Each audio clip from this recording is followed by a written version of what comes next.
For the Pledge of Allegiance. I pledge allegiance to the flag of the United States of America and to the republic for which it stands, one nation, under God, indivisible, with liberty and justice for all. Good evening. Tonight's agenda is listed down for 6:05 for Green Farm Homeowners Association, 6:30 through the end of our meeting. We'll be reviewing the Police, Communications, and Conservation Commission budget. I'm going to guess everybody's here to pay attention to our town budgets, and we can skip over anything about Green Farm Road.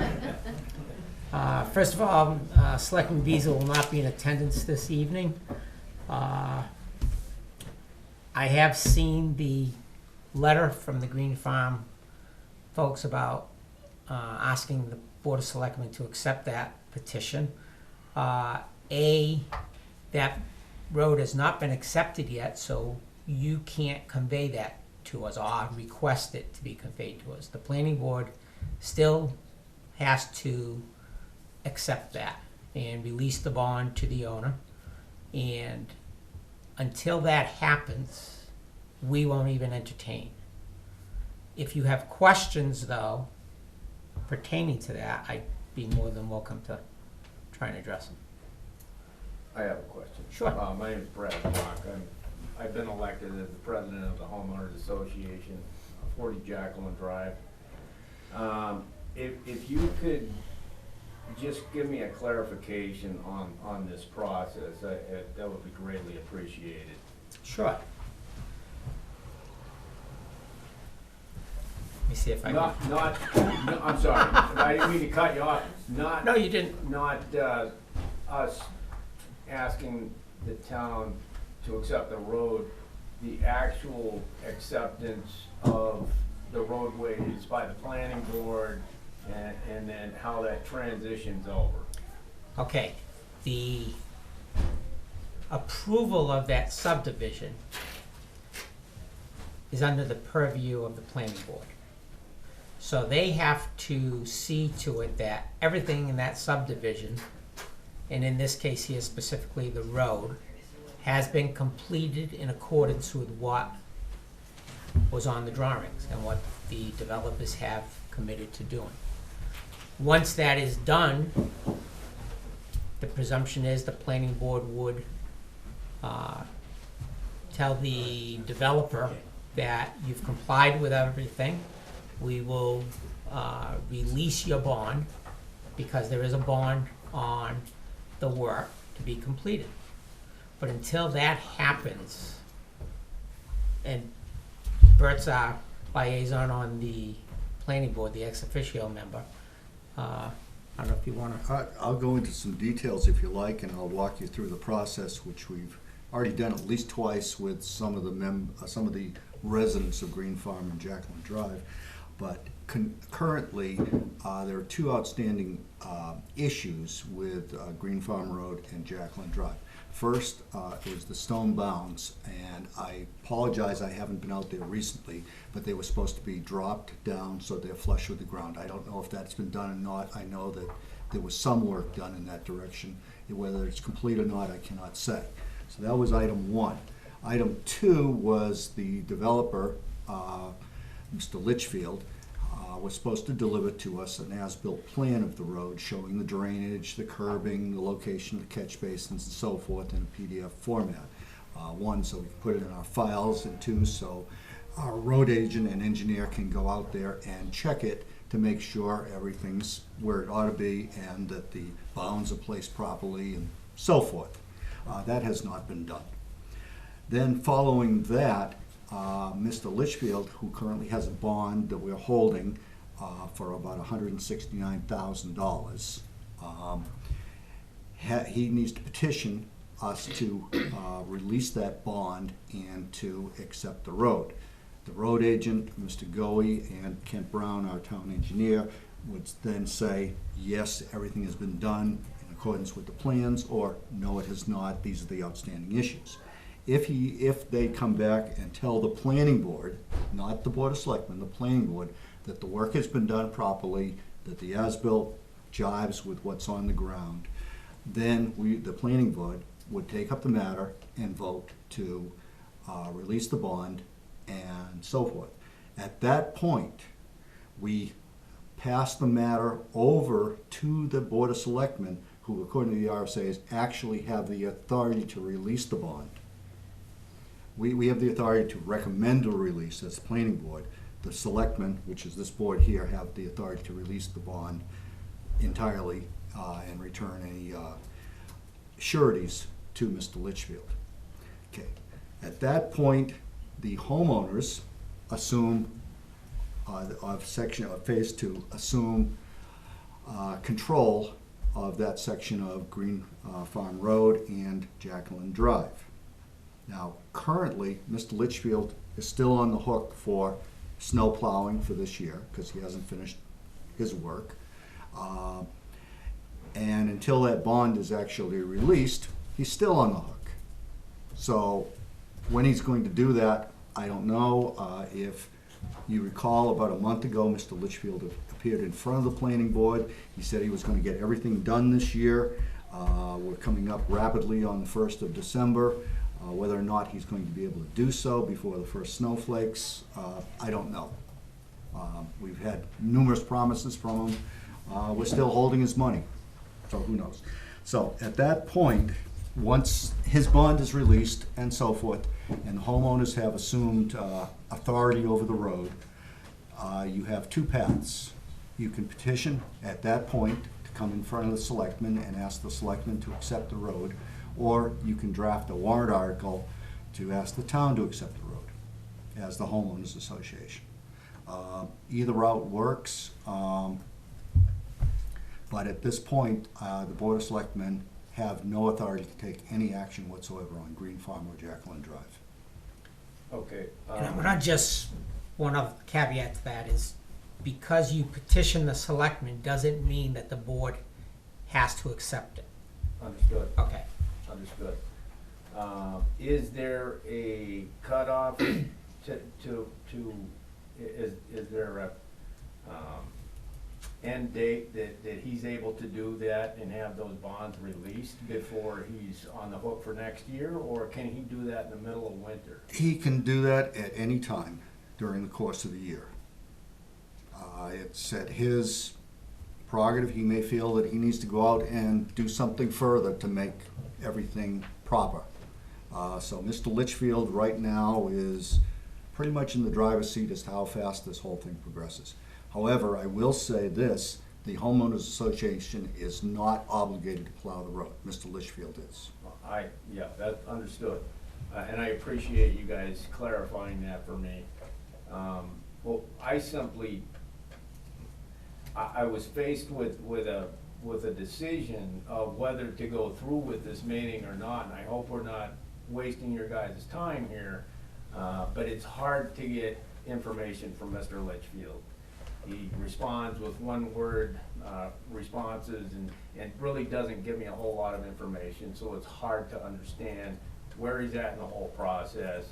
I know he's moving forward to try to get everything done, to get out of that commitment. So I felt it important that we just keep this time and come before you folks and just state our case. One thing about this whole association thing that has become a real issue is the fact that the other half of the development has been accepted. We have half of the development who doesn't want to pay any association dues because they don't think they're in an association, and which leaves the other half on the hook to try to cover a much more substantial part of the snow removal should Mr. Litchfield be able to get those bonds released in the near future. I know that last year he paid SIMA $6,100 for the year, and it was a light year. We didn't have a whole lot of snow. So, not that it's your guys' responsibility, I'm just telling you what the association is up against.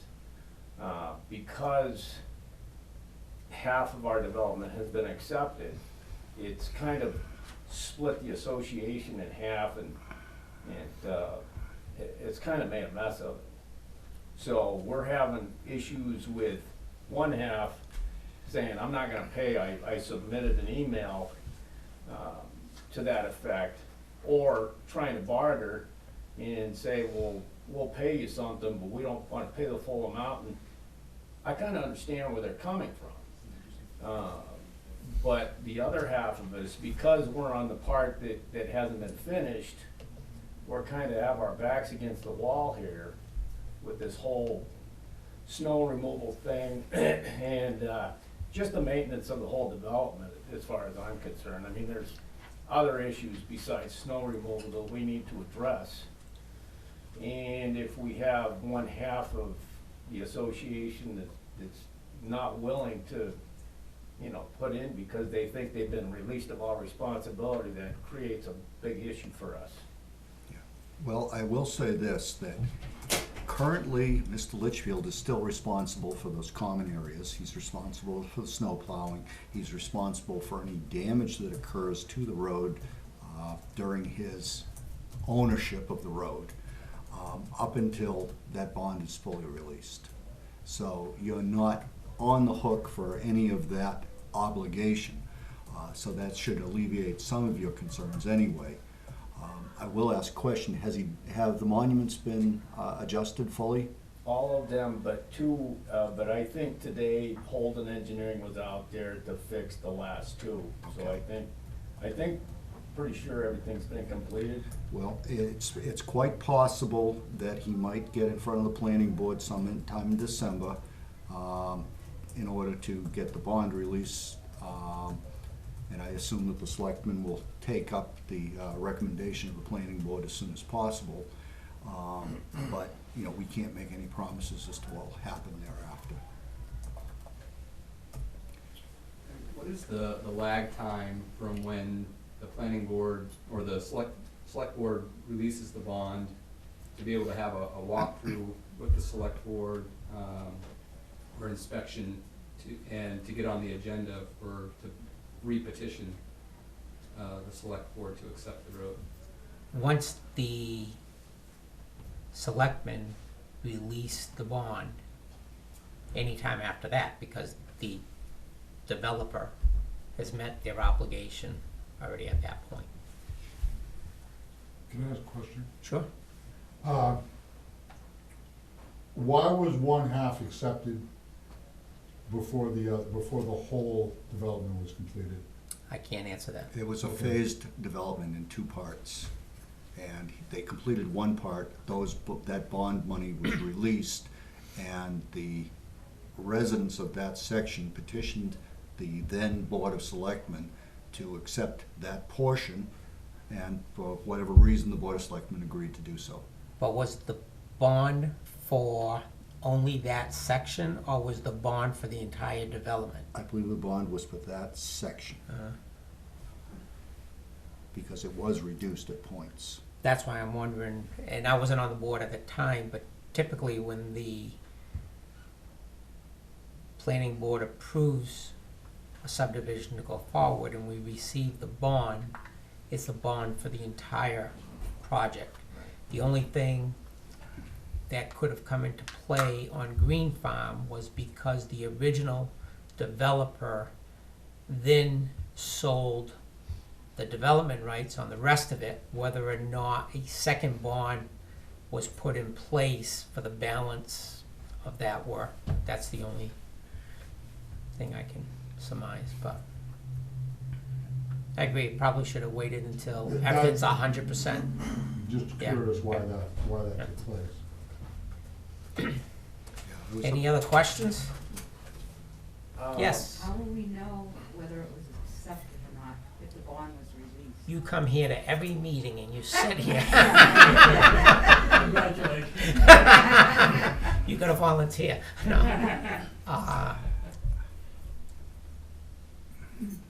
Unless you're, The minutes for the planning board meetings are posted regularly on the town website.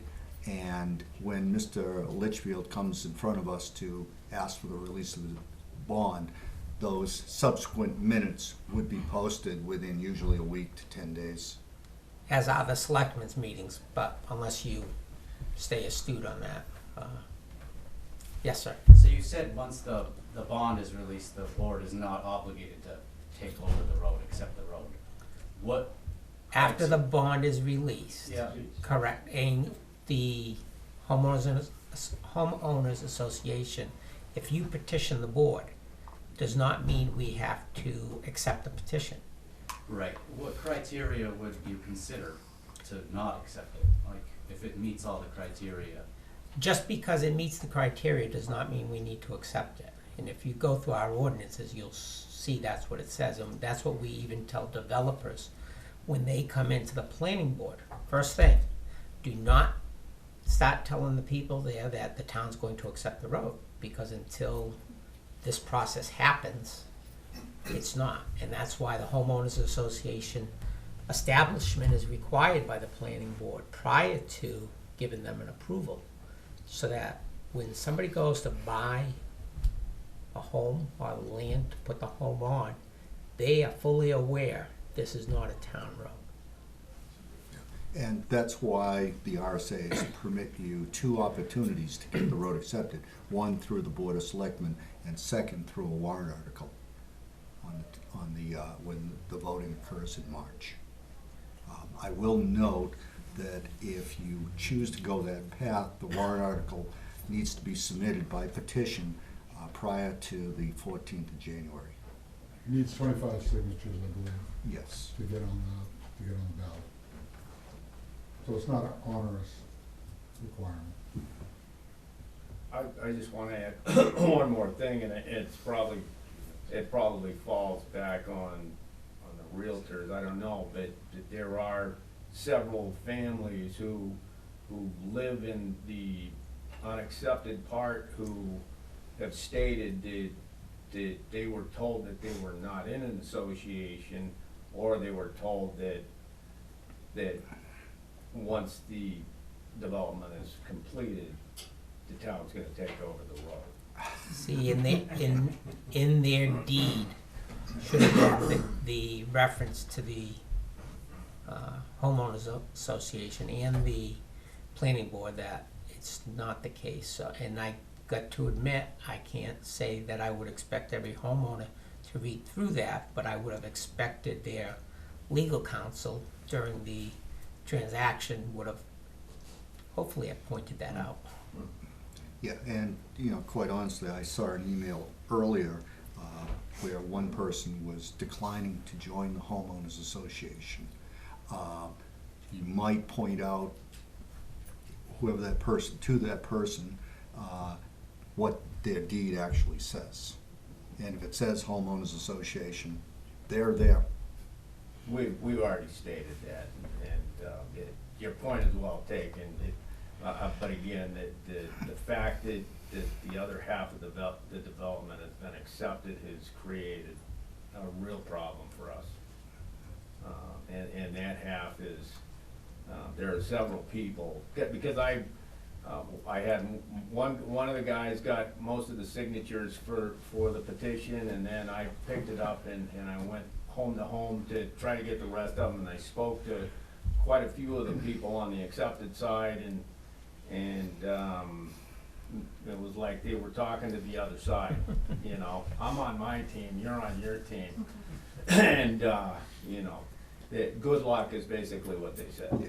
And don't forget, you still have a portion of the development that hasn't been developed.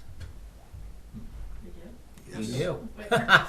Up off of Kennebec, there's a plot of land back there, I believe there was, 10 lots. I was gonna say 8, 10 lots still back there. And I think that road was coming down to Green Farm. Yes. A question on the warrant article. If we end up going that route, you said the deadline is January 15th. 14th. Okay, is it possible to put a preemptive warrant article to say if the road is step one completed, the warrant article is to be petitioned? Like now you're telling us we can't go ahead of schedule because the first step hasn't been done. It's the same thing with the warrant article, unless you, and I say you as in the homeowners association, Right. has possession of that road, you can't put it out for a warrant article, because you're trying to put something out there that you technically don't. Right, so there's no way to put contingent, okay. No. So we're at the mercy of Mr. Litchfield. And the Yes. planning board. Because I don't know what other restrictions that might be out there. That's it. Okay, Yeah. conditions, I shouldn't say restrictions, but. If Mr. Litchfield completes everything, is he able to come before the planning board like the same week? If he contacts you on a Monday, or could he come in the following week? The planning board meets every 2 weeks, so there would probably be about a 2-week lag. We would hear his petition, hear his comments, review the materials, send Mr. Goey and Mr. Brown out there to get their recommendations, and then after due deliberation, we would probably vote on it. But it would not be an instantaneous type thing. Okay. Yes, ma'am. What sort of counsel would the planning board request in making the decision whether or not to accept our road? It's not an acceptance, it's more of, we agree as a board that the work has been done in accordance with the plans and specifications. No, I mean, if we petition you. You can't petition the The planning board. planning board does not accept petitions. Okay. Well, so what would be your criteria in looking at us as an entity to say yay or nay? You would accept? There are many different things we look at. First of all, has the road wintered over?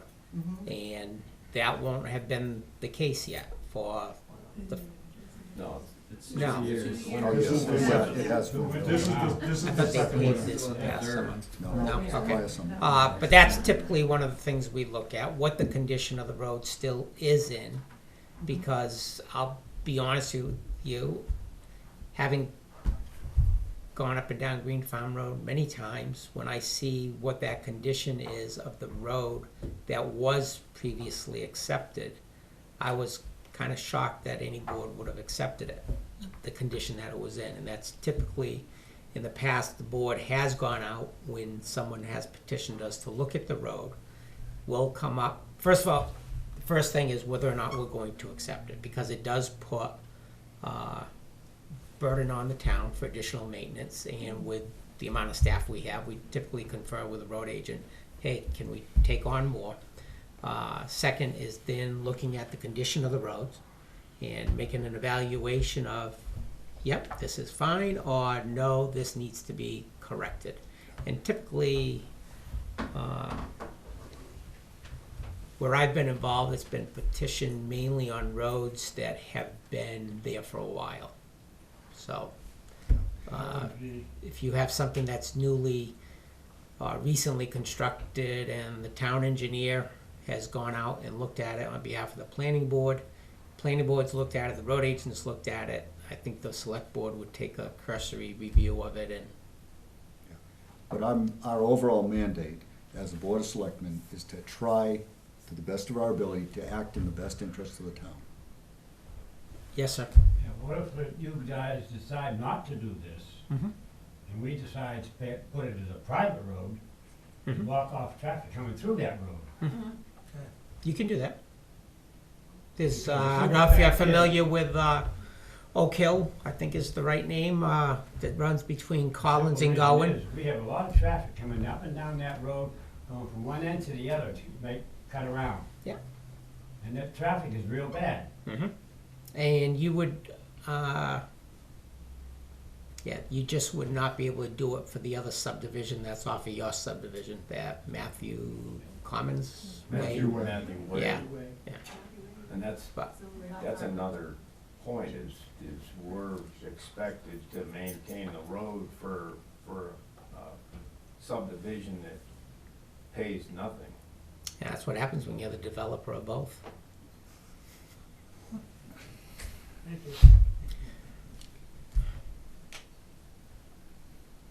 Okay. But the point I'm trying to make is, yes, as a homeowners association, you maintain that, you can, post it that it's, for residents only or whatever. What's the requirements to stop traffic from coming down that road? None, that's up to you. If you wanna hire a security guard or whatever, Put gates up or whatever you. whatever you wanna do, yeah, yeah. Yeah. Well, I mean, it's a thought. You now have a gated community. Well,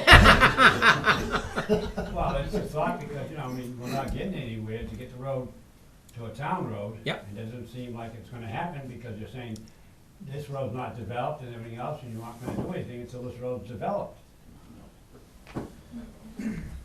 No, I said that? he's saying, he's saying that the road hasn't been accepted by the planning board. So there's nothing that the selectmen can do. The developer has to finish their punch list. Mr. Litchfield has kind of backed us into the winter time. It's the winter time, right. So, Yeah. so it's not on these guys, it's something that he has to complete, Nick. Can we force them to complete it though? Well, It's in his best interest to get it completed, because costing him if $6,000 not, then he's paying for maintaining that road. So it's in his best interest to get it done. That puts all of us on the spot, because say he decides to have it all done, and we have a big storm, we have to hurry up and get somebody. But you knew that when you bought your property. Uh, Or should have known. I'm gonna caveat that. Because the homeowners association agreement that should have been set up would have stated that upon acceptance by the town, the homeowners association then is responsible for it. As a matter of fact, I would even believe that your homeowners association would have had some language in there that as the properties got developed or sold off, that those would have started contributing so that the developer's costs would have kept going down. But can't tell you what yours says. Most agreements are set up that way. Yes? I just have a clarifying question for you. You mentioned that as part of the selectmen's process in determining if they're planning to determining acceptance would be to go out and look at the road and confer with the road agent and do a visual inspection or whatever, what have you.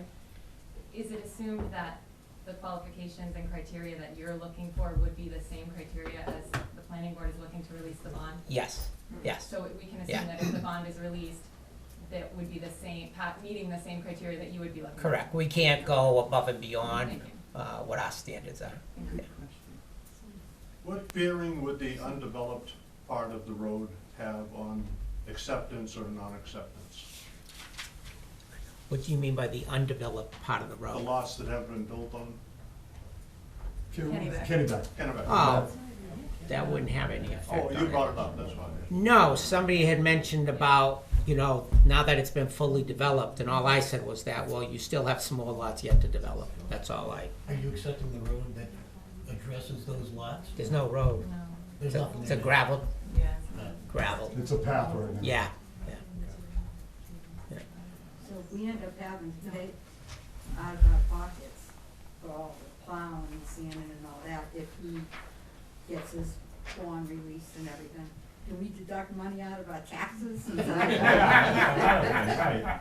Just thought I'd ask. it's always worth asking. Nice. Yeah. Yes, ma'am. The association documentation says, don't quote me, something to the effect of, the road will be maintained by the developer until it is accepted by the town.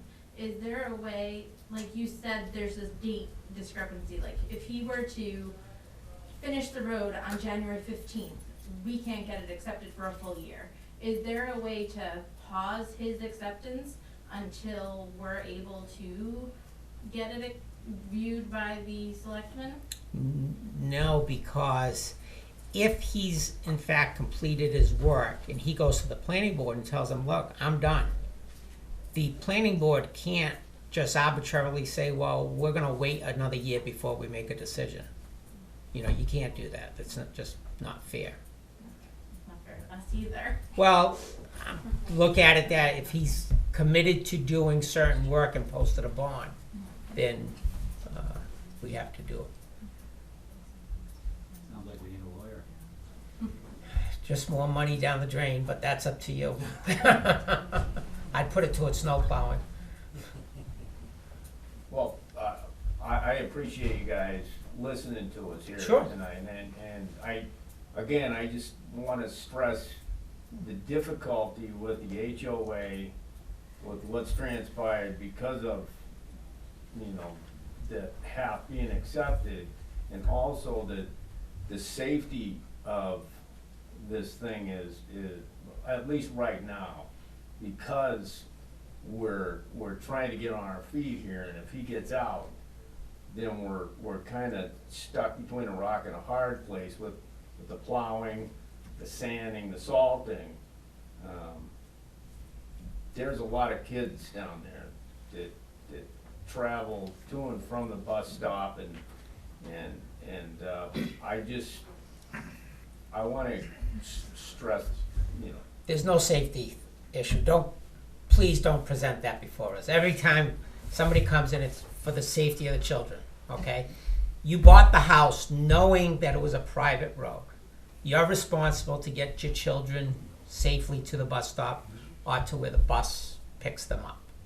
Okay, that's your responsibility. That's part of buying a piece of property on a private road. Okay, and I don't mean to sound unsympathetic to you, but we have to look at it to say, we're all adults, we know what we're buying, that's how it got bought. Now, we're trying to educate you on how to go about the process of getting accepted. And one of the things, I haven't heard the question, but I'm gonna give you my answer ahead of time, is because we are getting into that voting season, and as Selectman Hamler says, you know, you've got a date of January 14th or whatever. Make sure you double check that, but let's just say in December, he petitions the board, the planning board, that, hey, I'm done with my work, I want you to inspect it and release the bond, okay? And you see that that has happened, that the planning board is, I would recommend that you run concurrently to put forth a warrant article and petition Board of Selectmen. I already planned that. I was gonna talk about that after. I totally agree. Okay. I totally agree. We need to get on this like right away. Yeah. That there's no sitting and waiting. I agree with that. Well, the key thing is to get Mr. Litchfield. It's timing. Yeah. I got a question. Yes. Now, where does the borderline start and stop where it's a private road? It's No. marked. We know we have a sign just after our house, 2 houses up from us. It says a private road, but now I'm finding out it goes further than that now. Now, wherever the vicinity of that new paving is where I think that sign is located. Well, there's 2 houses up beyond us that they put that new marker in the ground, and that's further up from us. But that's a bound. That's a boundary. That's only a That's bound. You know? Yeah. That answer your question? Yeah. Okay. Just so you know, when I Yes. bought my house, my attorney brought up the fact that this whole thing. Anyway, the people that lived there, that were there, said that the road was already accepted.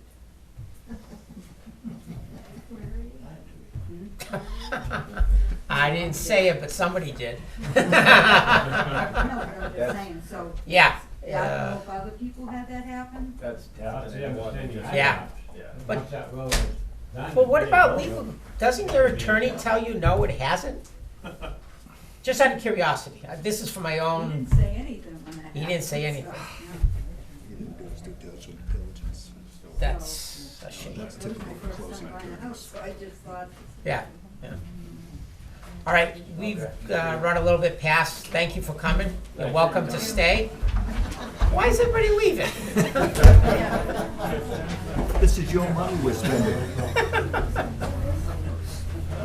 I understand on the other side. Get over there. I understand on the other side for this conversation. Thankfully, it didn't become uncomfortable. I was a little concerned for a few minutes. So we'll be in February, but. See you later. Hi, how are you? Yeah, that's good, yeah. Good to see you, Don. Aim for the 8th, and go above and beyond. Hi, Deborah. Yeah. Nice to meet you. Deborah Barrett. Just FYI, when we were the last house to be built on Jacqueline Drive. And, real estate agent said, the building of our house will trigger the acceptance of the road by the town. Yeah, it triggered it, okay? You should go back and ask her, where's, Where's the trigger? yeah. But And it's a shame because they know, realtors know what the RSAs are, And it's not you know? paperwork. Yeah. Yeah. So, Well, anyway, they got things to do today. Yeah. I'm gonna move. Hi, Jeff. Hey, what do you want to say? I don't know. Somewhere around here. tell Tina I'll start. Okay, I do apologize. It's I've had it for like 2 weeks. And We don't have the bank account yet anyway. Okay, let me know.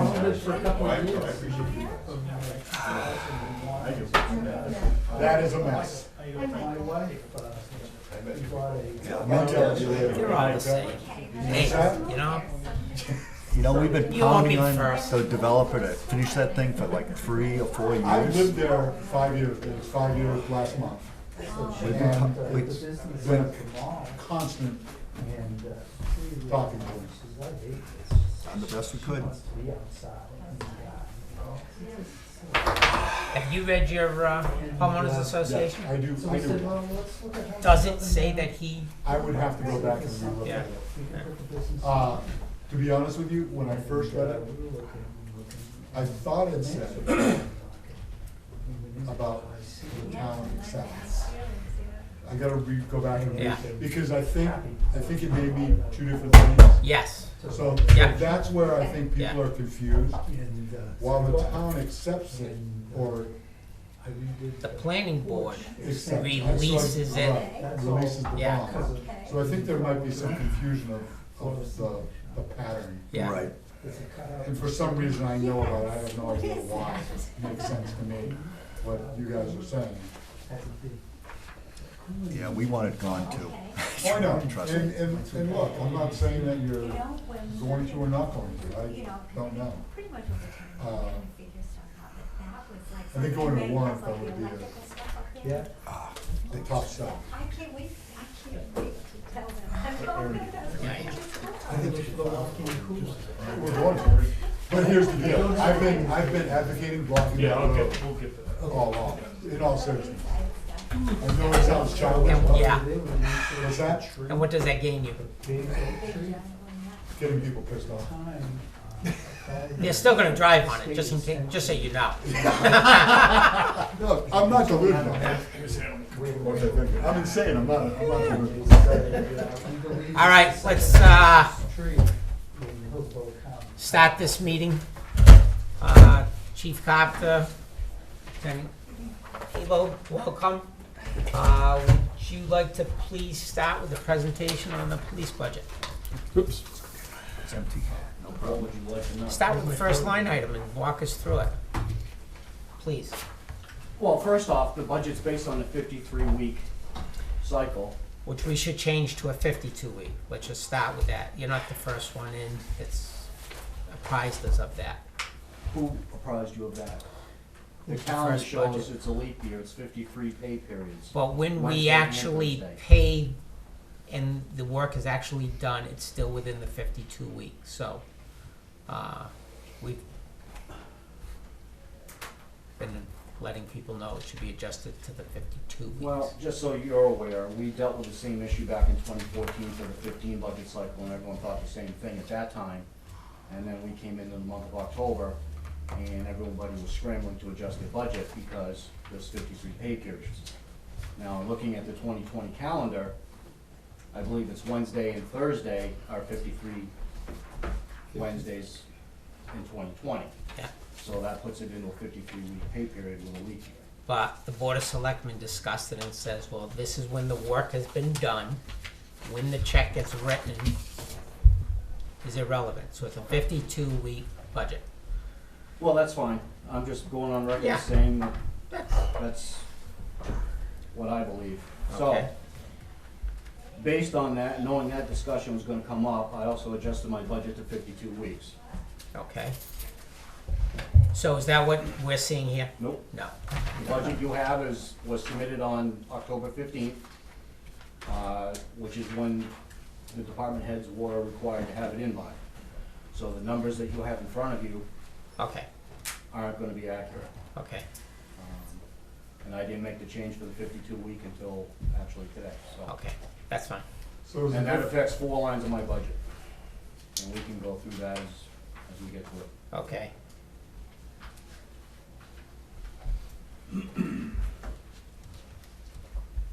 And actually, the 4 lines that it's gonna affect will be my salary line item, my FICA line item, Medicare, and retirement. So what it actually does. Not the part-time, just the, Well, the FICA for the part-time officer. yeah, but I'm just highlighting, it's the first line and then the FICA and Medi and retirement. Correct. Okay, And that's gonna reduce the overall line item by about 19,000 and change. I think what you have in front of you is my proposed budget of 31103, Yep. yes. By reducing those 4 lines, that will bring my budget line total down to 711,131.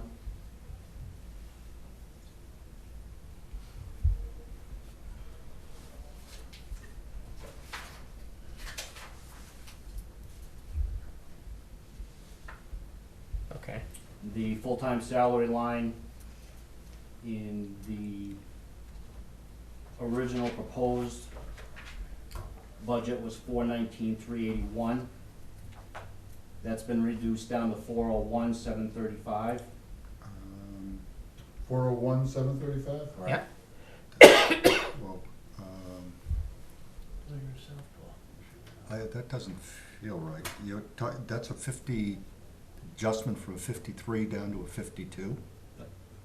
Yeah, I did the math. yeah, that's about right. That's 18,000. Let me rerun the numbers, but.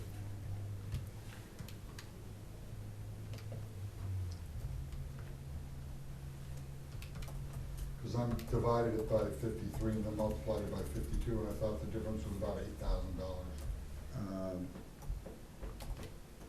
Yeah, I get it, 411, 468. I came up with the same Yeah. number, 411, 468. Yeah, I so- ran it through Excel, 7,912. so whatever, Yeah, you guys make the changes as you need to make the changes.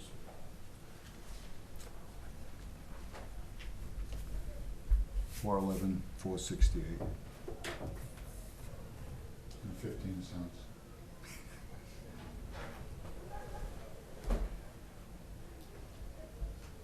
Yeah, I think your Excel dropped 2 weeks.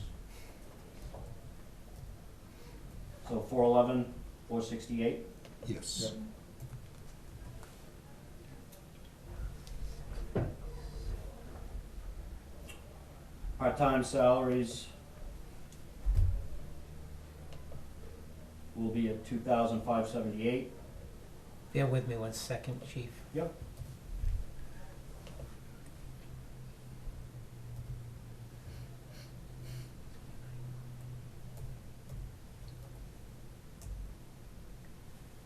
Bro, what did you have for the final on the salaries?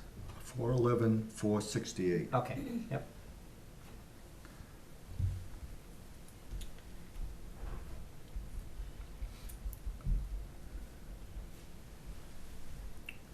set? Yes.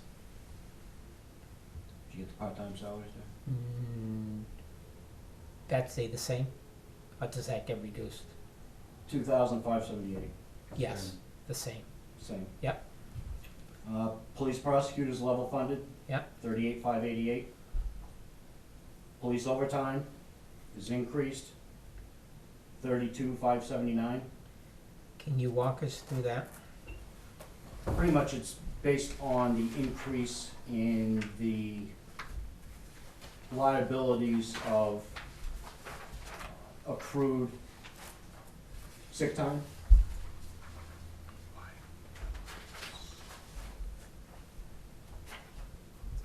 It says in your backup that the line will be decreased, but it actually increased. That actually increased, I didn't change that. If you look, in the third paragraph, you'll see vacation hours, you'll see personal hours, and you'll see sick hours. Yep. That is, vacation hours is at 400 hours, personal hours, which is PTO time, is 160 hours, and sick time hours is 160 hours as well. The hourly rate was added up above, or regarding the 4 officers, divided by the 4, comes out to that $37.19 per hour. So if you're gonna cover those 400 hours of vacation time, comes to a total of $14,876. The personnel or PTO time comes to $5,950. And the sick hours, or sick time hours, comes to $5,950. Now, personal time and vacation time don't roll over. The sick time hours do. The sick time hours is based just on the 40 hours of sick time. It's not based on the actual accrued time each officer has. But Tim, I don't recall ever allocating in our overtime for sick time, vacation time. If an officer takes vacation, we're gonna end up being understaffed. Is that not how we've handled it in the past? We haven't done that since we started budgeting for the liabilities. So that's at least 3 years old, if not longer. Excuse me one second. And I didn't bring last year's budget in here before that.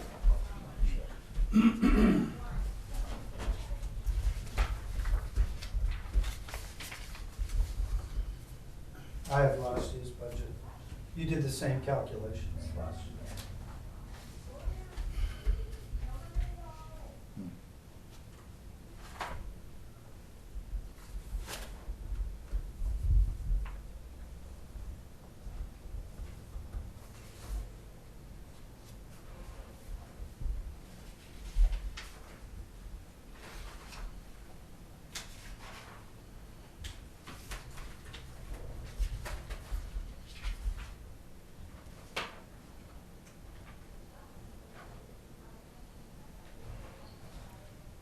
Tim, this is based on also having a full 7 officers, Yes. whereas last year you did not have a full 7 officers? 6 officers, the 7th officer is part-time, Oh, so he doesn't accrue benefits. But you are correct. Last year vacation was 280 hours. We have officers that have reached the 5-year mark, and we also have that full-time officer that will be getting that second paid week of vacation. So that's the reason for the increase in those.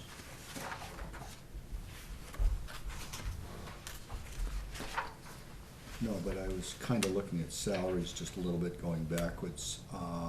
And last year, I don't think you were fully staffed. I wasn't. And that's why you haven't spent all that money. That's correct. That officer didn't start until May 1st. Yeah, that's kind of what I thought. That's always nice to know what you have in the budget and what you spend in the budget.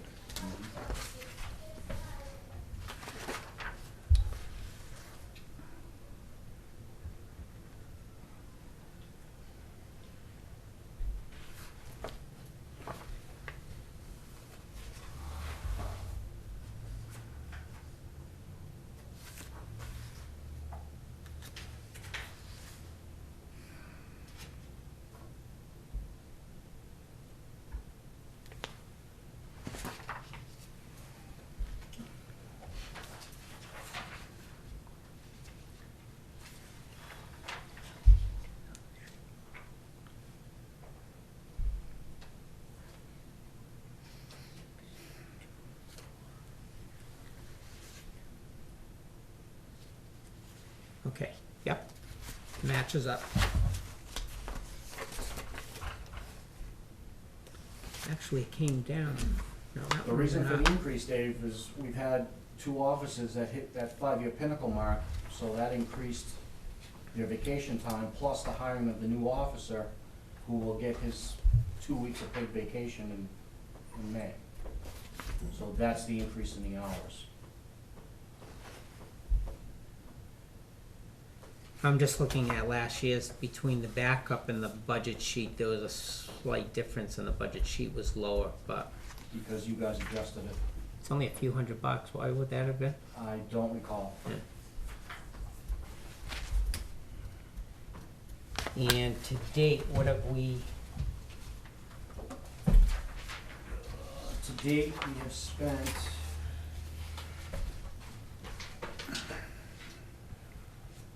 $9,915. $11,919. $11,919. Yep. That's as of this morning. Yeah. Now, we filled a lot of shifts while that officer was in, away at the academy training with part-time help.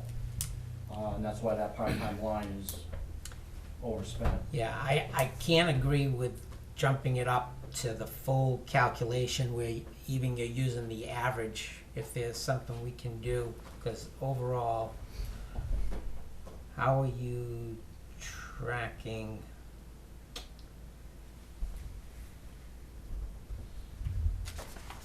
You're roughly up 10 grand over last year. About that. All right, let's keep going through, we can come back.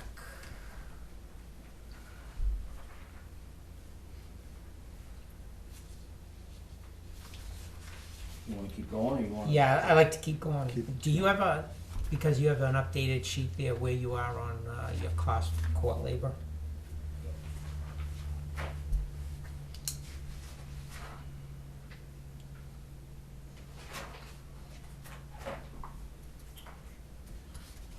We've expended 700 over 1,500. Okay, so that stays the same.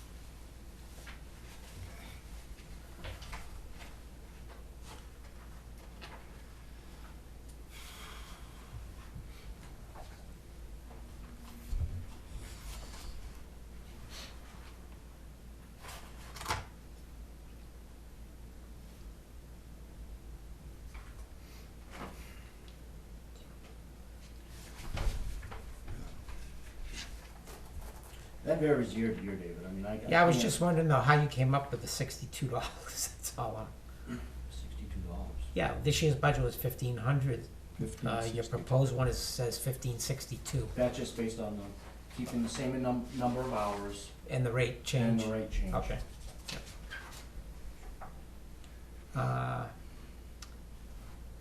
Health insurance and dental. I know you sent us out updated on the policy change.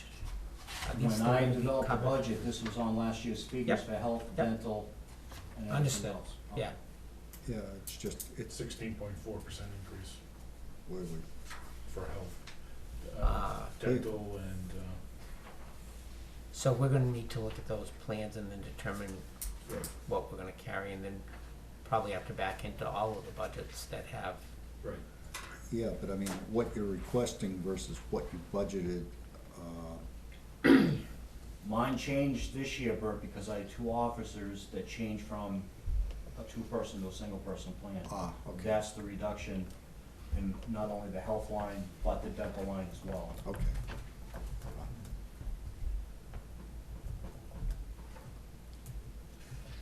So, the, And that includes the addition of the new hire, which is only on a single plan right now.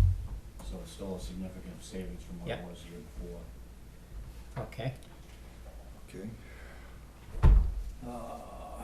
You're not really uninsured, are No.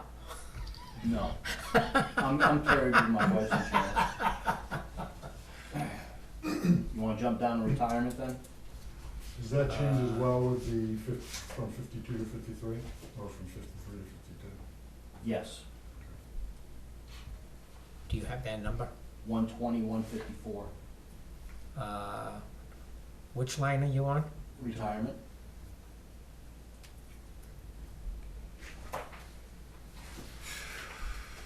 I was wondering why that went up so much. It went up, well, now almost 8,000. But when we budgeted, Last year was 112. Right. yeah, right, and this one's prior to your readjustment just now was 122. So I said it was a 10,000. But that's on that 53rd week. Well, don't forget there's a correlation to the overtime salaries as well. That's right, that includes overtime. But that would have factored in last year also. Correct. Um, That calculation has been done for the 7 years I've been doing the budget. But the overtime went from 26 to 32,000 this year. So that's Correct. an increase. That Yeah. increase is factored into the increase in the retirement. Yes, Yes, it is. yes, That's yeah, a component. yeah. And that's solely where that increase is. Yeah, it could be, I didn't even know. Okay, so I think that's something we're gonna need to. what- So with that reduction, what were you at for retirement? 120, 154. And I'm at 119,918. I'm at the same. You're at 119? Yeah, 119, $918. Yeah, I'm 119,917.88. Just call Is it. that affected by the 52 versus 53? Yeah, Well, that's how I, that's how I yeah, got there. yeah. We did the math. Yeah, and I told you, that's why I reminded you, Jeff. Did I get it right there? I make things confusing, you simplify.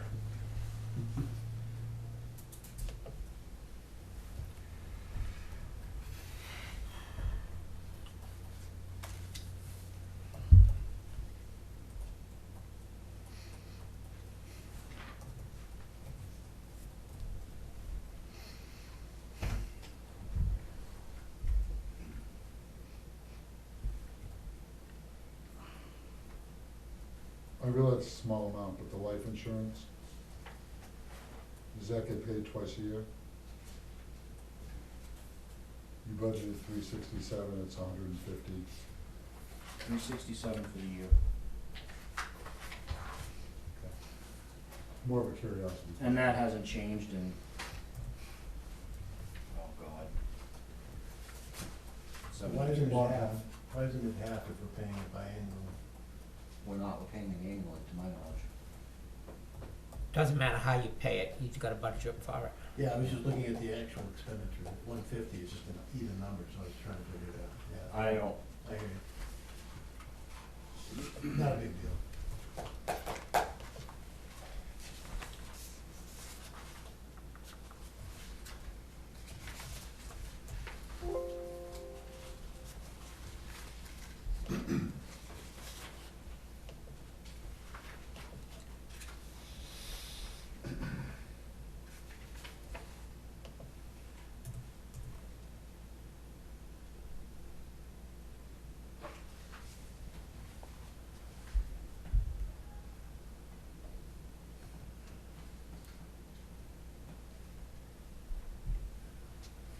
For uniforms, are you gonna spend more? You've got 3,000 budgeted, you've asked for 3,000 this year, you spent 313. You gonna spend the rest of that?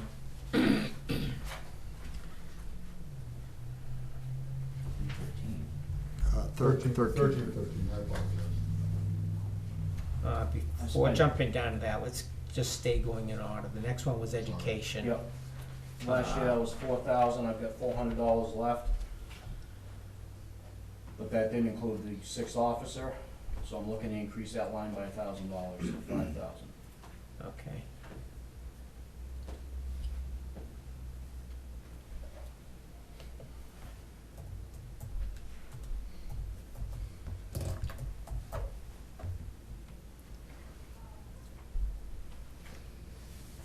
Uniforms? Police uniform line is level funded at 3,000. To date, I've spent $2,944.87.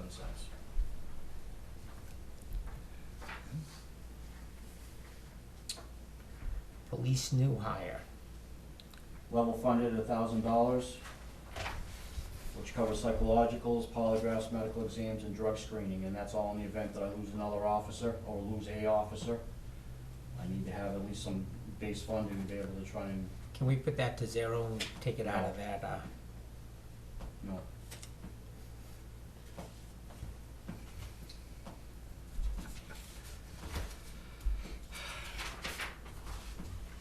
we'll take it elsewhere. Let's keep going. police equipment, 2,000, that's level funded from last year and also the year before, But we only spent 608. and that's why it's level funded. Tim, the whole thing here is to try and anticipate what we need, and under police equipment, I would think that you can anticipate what it is you need and what the cost would be. So what is it that you're anticipating you need that dollar for? Otherwise, everybody would come in and say, my budget's level funded. I've had to replace 2 portable batteries this year at $200 a piece. Mhm. I've got 2 more that I need to replace this year. Mhm. Okay, so there's 400. There are other things that you cannot plan for. If I have a portable that goes down, I have to have it sent out for repair. So I've got to have some sort of buffer to be able to get this work done. Where do I draw it from?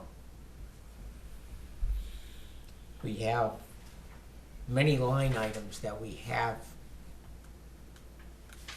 that we don't always spend the full amount, so that's where it would come from. If you look, and I'm looking at the report through October 15th, not the most current one, Mm-hmm. but if you look at that, we had, let's see, What line are you looking at there? just overall budget. 469, 193, divide by 10.5, Well, I'm confused. 44 So help me times 12. figure this out. Through October 15th, I understand that. okay, 10 and a half months, at what we've spent, would have made an annual budget of 536, and we have 731 in the, 702 in the budget. So all I'm saying is, I think we have resources to cover.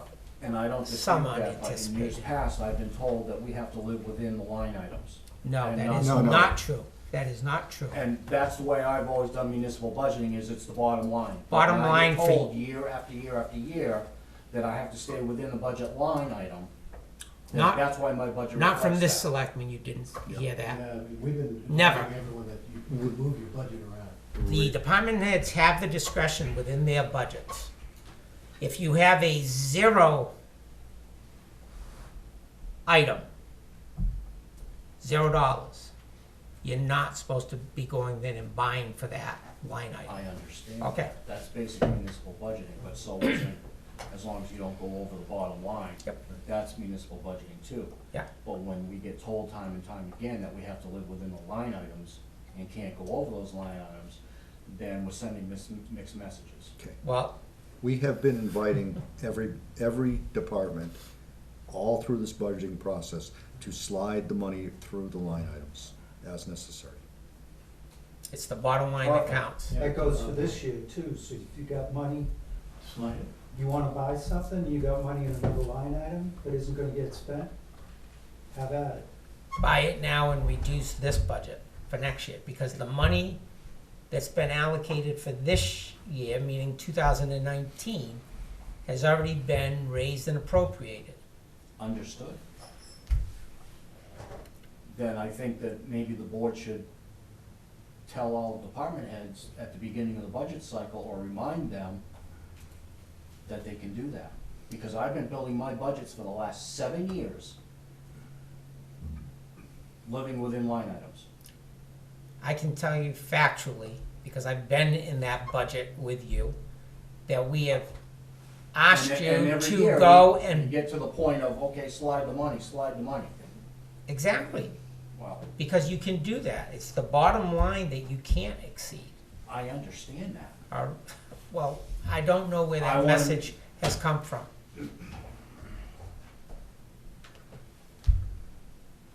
So, with that being said, are there items within here that we should be looking at to say, well, if I've only spent this and I'm anticipating the potential for X, we can change it to Y?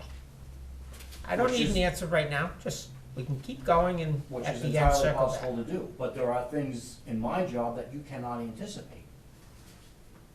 And that's where we run into a problem. I'm just looking where we are at cost though. 10.5 months into the year is a pretty good indicator of where But the we'll majority be of at. that is salary. Salary you get But- paid every week, so it doesn't matter. But understand that 6th officer didn't get hired until May. Right, yep, So that funding is there for that purpose. I understand that, Tim. So, I'm I'm not fully trying to aware. be difficult, I'm just, And all I'm trying to do is try and make the budgets be overall close to where we were last year. When I see that there are dollars left over from this year, knowing that the officers didn't get hired till later in the year and that next year it's gonna be for a full year, fully aware of that, can we try and keep within that same dollar value that we've budgeted for? it'll be close. Because even though we didn't hire them, we did budget, I believe, March 1st. March, okay, so for 3 months we didn't, 2 months, Yep. so, Yeah, that was set for March 1st, and which would take care of salary and benefits, yeah. to include retirement for that too, so. Yep.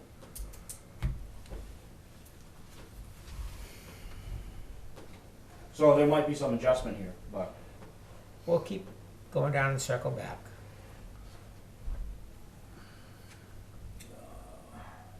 vehicle maintenance, I level funded it as last year, my fleet's getting older.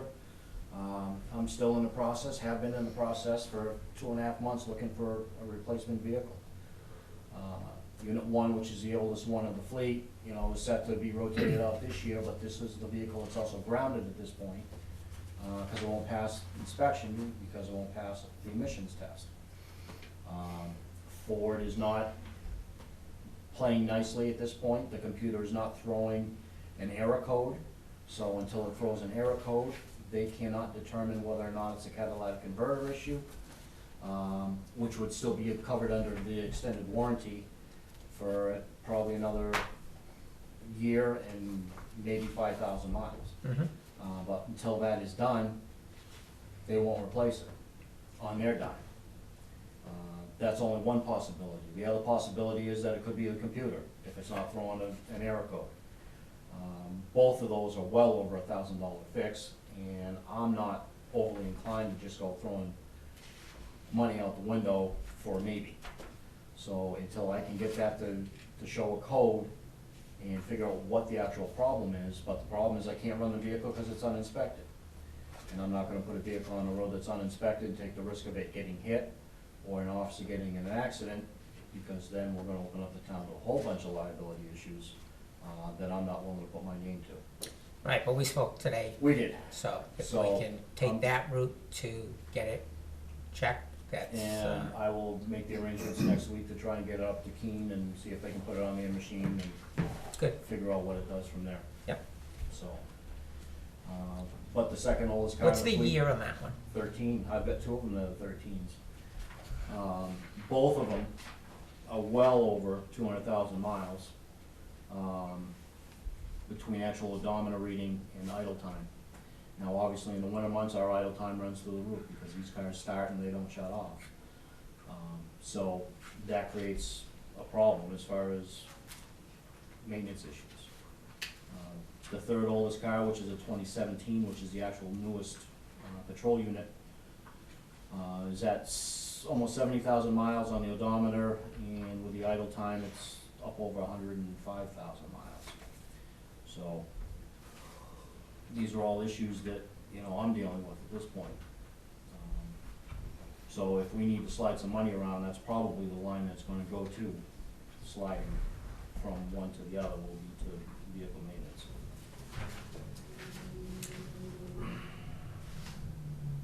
Well, if we were rotating into a new one, that would actually go down. right? It will go down, but you have to keep in mind now, we're running 2 officers with an overlapping shift 5 out of 7 days a week, so we've got Mhm. virtually 24-hour coverage. So those miles an hour is gonna go up anyway. We're gonna rotate one out, that'll go up for a sale or auction or whatever you wanna do. Mhm. And then Unit 3, which is the second oldest one, would rotate down into that backup role. And then the new one will go into patrol with the 2017. And with that, we would think that the maintenance should get reduced. Hopefully, I mean, you still got your issues with tires and Yeah, stuff like yeah. that, and we just saw a $100 price increase in tires just in the last month and a half. But that's a direct correlation to the fuel prices too, so. And that's all state bid material, so there's nothing I can do any better than that on. Okay, what do we got under this? Police computers 4,500 for, for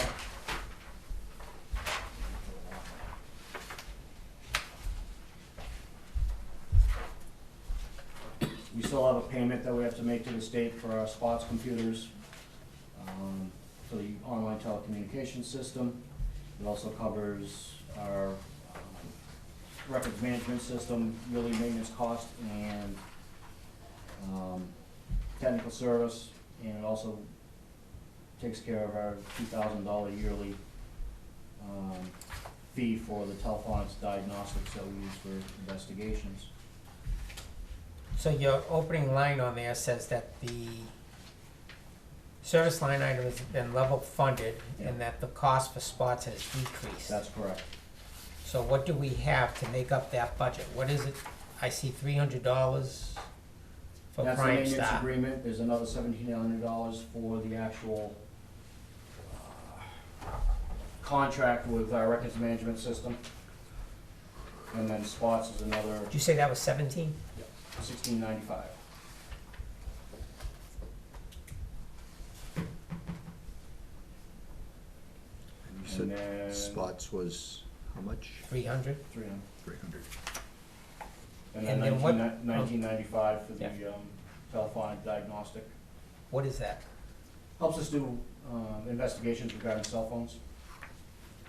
As in, Allows us to download all the information from a cell phone, text, emails, apps from suspects' phones. okay. Aids us in completing Why do we investigations. should we not reassign these numbers? Because I'm thinking police computer services are either for software or for purchasing computers or servers or whatever. Are these not, This is something we discussed in the last 2 budget cycles, and we didn't really come up with a, let's discuss it in this one then. sure,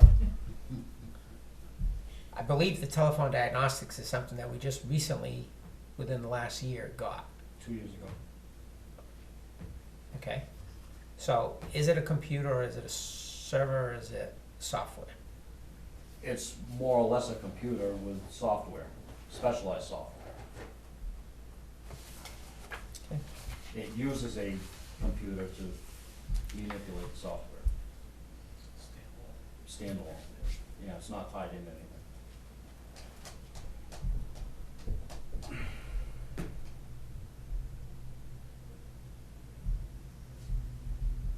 So is it software, or does it have its own computer? No, well, we utilize a laptop for the software. And that laptop does other things as well. It cannot for this purpose. Okay, so it doesn't do anything else but this? That's correct. Okay, that was my question.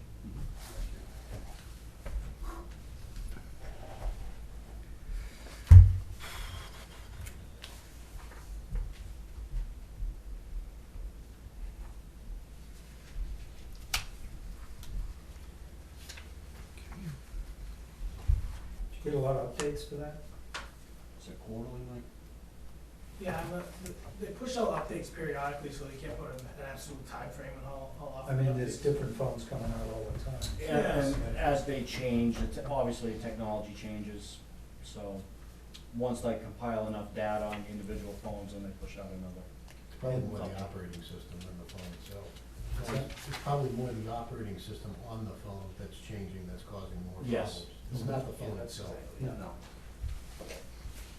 And that happens much more frequently than the new phone. Mhm.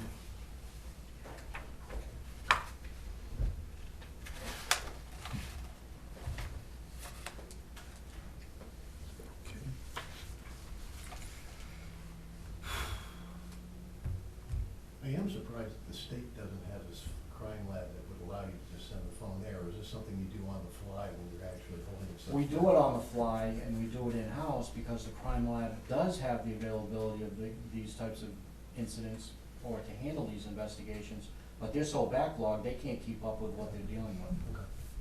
But if you're doing it on the fly, then going to the crime lab doesn't have any of that. Well, and that's the other thing, I mean, you're talking travel time and then obviously, you know, the time that it takes up the lab, you know, they were backed up for 6 months at one point, Right. dealing with just these types of things, so.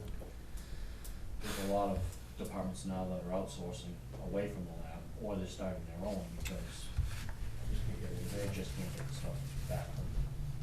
And a lot of these investigations are time sensitive. Right.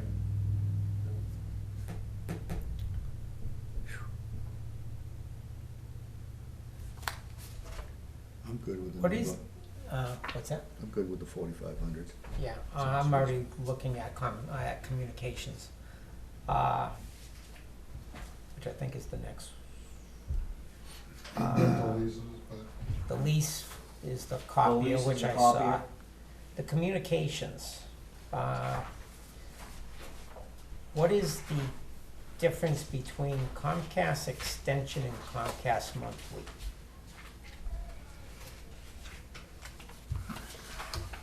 The Comcast monthly is the telephone. The extension is with add-ons and the internet.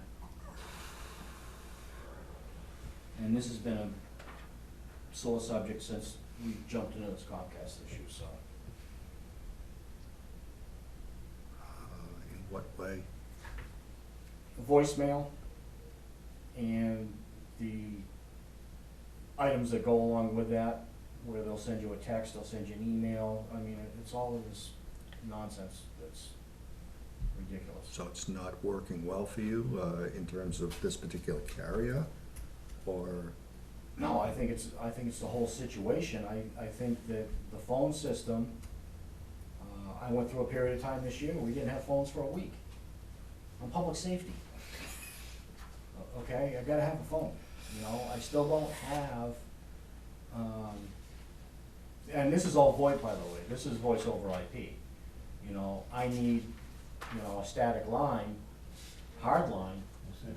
If that goes down, I don't have a backup. Do you have a landline today? Nope. Sure they do. Do you? Yes, I do. But you've got a cell phone and you have a landline because it's via cable, whether it's a telephone line outside or a cable line. No, Different, very radically different. wrong. Yeah, he's That's looking for, radically he's wrong. looking for a regular POTS line. We're talking about a regular plus minus 5 volt line, which is completely independent of your cable system and your cellular system. The old-fashioned phone. It's the old fashioned, that's I The all. old fashioned line Not coming the into the same. house. I mean, you should have. I can't believe we don't have it. And why would you have that over a Comcast line? Simply because power outages and other factors impact almost every form of communication except your landline. It's a completely separately powered system. When It's a redundancy. we that had you wanna the have. ice storm and the lines went down, we didn't have the lines. Didn't matter what you had. Exactly, and that's my point is And whether that it's, And that is certainly true. Lines Right. coming down is different than a transformer going out, for example. There are a variety of failures in your electrical system which will not impact the phone system, and they're much more common than a line coming down. okay. It just makes sense to have a landline. It really does. I have one. Yes, I do. Who's the provider? I have no idea. My wife pays the I bill. believe that. Cause I don't know who provides it anymore. Yeah, no, I've got, and I'll tell you what, I lost power, I could get on the phone, Yeah. and I could make a call. Well, I know how it all works. Yeah, no, it's a very, very good redundancy that you should have, especially for public safety. I really think it's important. As part of our agreement with Comcast, I thought the internet, is it not for police? Was it just the town office? I thought police, all of the, As far as what, you had indicated the Comcast extension cost is for internet. And I thought with our franchise agreement with Comcast, this is an upgraded, or is that just, For no, our I'm internet. sorry. Yep. Nope. I'm thinking of the cable Cable. TV, TV. yeah, So we this don't have is that either, internet. so.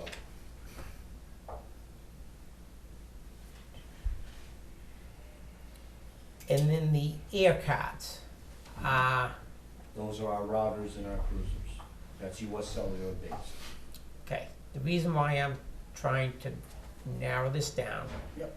is one of the things we talked about on previous budgets was looking for alternative cell phone carrier pricing. We're very limited in this area Right. as to what we can get for coverage. Right.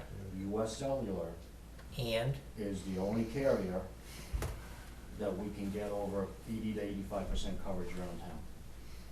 I believe AT&T has the same, if not higher, coverage. Not that I found. And we've tested Verizon, and their service is horrible. Correct. Yep. AT&T, now you have to understand, AT&T is doing the big push, which I also happen to believe is part of the reason the cell tower proposal is coming forward, for that safety network. Now, once that comes online, if it comes online, that may boost. But until that tower comes up online, the service in this town with AT&T is horrendous. And that's why I'm gonna disagree with you, only because I had US Cellular, I've had Verizon, and I've had AT&T. And so I would like to take the opportunity to go with you and see what areas you're getting US Cellular or I'm getting AT&T. Absolutely. And the reason for that is looking at what we're getting charged. And I understand from Scott that they came in and. We just met with them last week. Yeah, and even with that rate, it's I don't- higher than Did what. they give a rate? They did give us some money back, yeah. It's less than we're paying today. David says he thinks AT&T has an even better deal. We'll have to look at the numbers Yeah, and compare the plans to see if we're comparing apples to apples. and that's what I would need to know is like, what is it that you specifically have so that when I'm looking at things, I can say, oh, but that doesn't meet what he needs. We've got 3 routers, 3 wireless routers in our cruisers. Which, help me out here, that's a hardware device that you have Yes, that needs to hook up to a cell phone system. correct. In order to run the laptops on Right. the cruisers. Other than having an account that's paying for that internet cell phone connection, is there any other device, i.e. a special card, another piece of hardware that integrates with An it? actual router. We have routers which are hardwired or. But you hardwired. own that, right? No, we don't. You Well, don't? yeah, they came from Verizon, or from USL. That's who we purchased them from. Okay, But now we're just paying the monthly service. so you've already, We've but already- most likely if it changed over AT&T, you'd need one of their routers? Correct, if they have that implement, yes. Okay.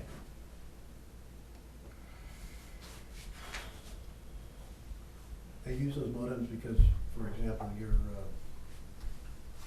laptops and the cruisers don't have wireless. Well, The only They reason I don't. ask is because I can make this a hotspot, and I'm just curious what the modem is doing in addition to just using a cell phone. it's a power boost and better antenna. Okay, so you're okay, got it.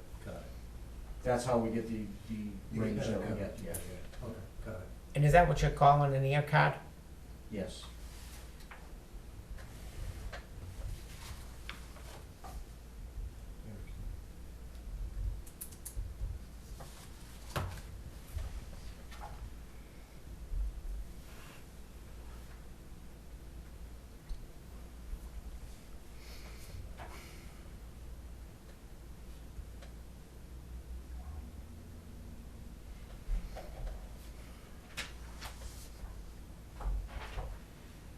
And then the US cell split, I'll assume That is my cell phone. Cell phone.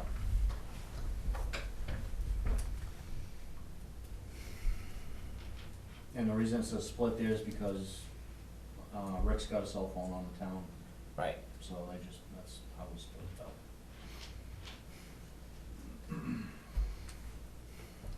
So when you say your total for 2020 is 74, 79, 36, that does not reflect the 5% expected increase? No, that's for 2020. Yep, okay.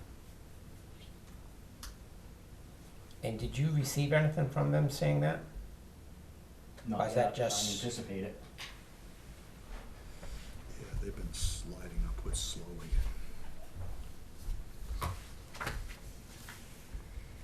Okay.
Okay, the general supplies, what are you showing for your cost to date for this year? Are you at the same thing? 1819.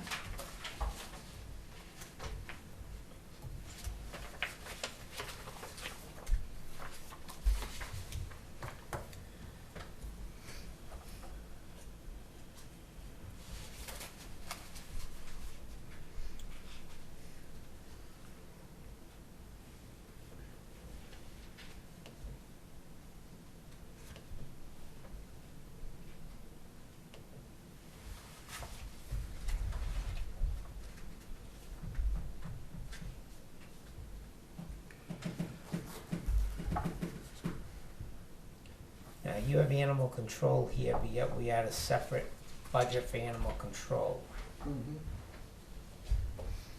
How does that interface? He explains it in the back.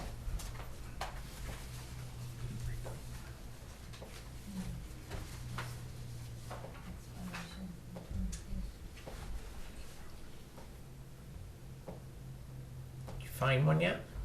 I've got 2 applications, but I haven't acted on them because I don't know what the board's feeling is on the position, so. When I originally requested to add the animal control back into its own separate line, I had an individual. We got right down, I finished the whole background and had everything done. I was actually gonna bring him in to sign the paperwork and he backed out. In that period of time, I had 4 other people that inquired about the job, requested a meet, gave them the time, gave them the date, and they didn't even show up. They didn't call or anything else. Now, within the last month and a half, Scott, Yep. I had one came in on his own and then another one was forwarded to me. So, And what is that budget gonna pay for, the $200? No, that's That's- reduced down to $1 or Yeah, just no, a. but he said he wants, you wanna increase it to 200 if the position All that line does is, with that $200 figure, that allows me to do one rabies test if we have a human exposure. That's all it does. But I'm saying you're One not rabies paying- test is you're not- $150. You're not paying for the person who's actually going out and doing the work. If you got- That's a separate That's a budget separate from budget. What I from thought. last year, Yeah, that's what I thought. was the only time it was You have it. recently. Yeah, no, I remembered it, and that's why I was asking when, okay, so it's for a rabies test. Essentially. All right. So leave it at 200, that's fine. I just hope it's not used on me.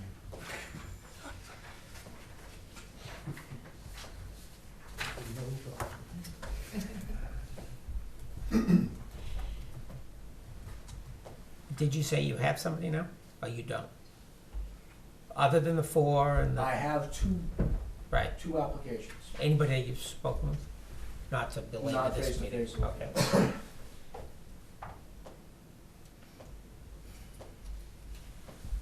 And I will tell you, last year at this time, we had 56 or 58 animal control calls. Year-to-date now, we're at 125. So it has somewhat subsided, but it's not gonna go away. And we're still using officers' time Mhm. to transport animals when it could be served better doing law enforcement functions. Mostly cats and dogs, or you got some bigger creatures? Mostly cats and dogs.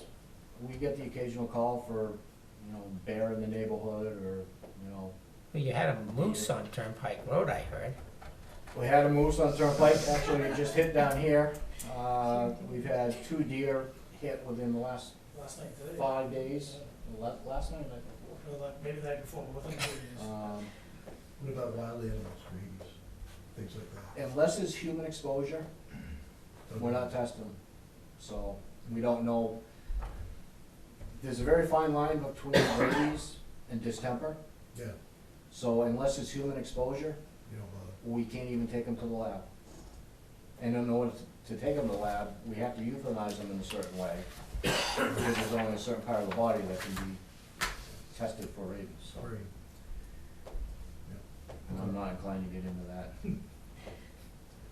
Fortunately, I'm familiar, more details.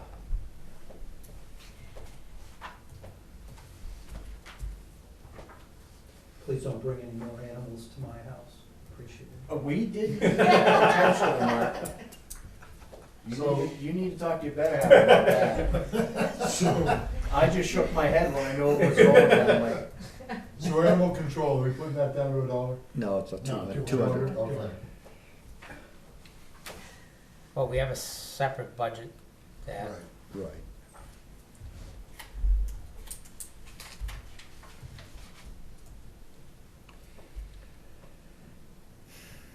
Electricity.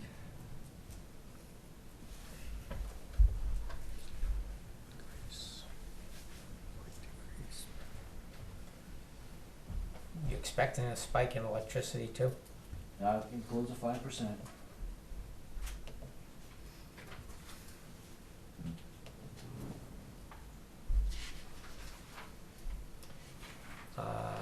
Do you have a more updated cost to date? I do.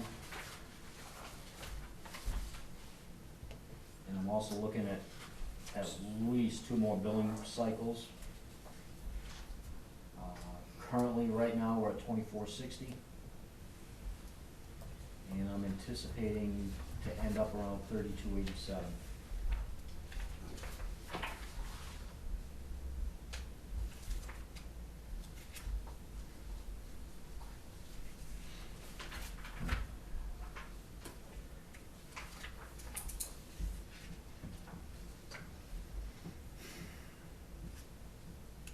And police vehicle fuel, where are you?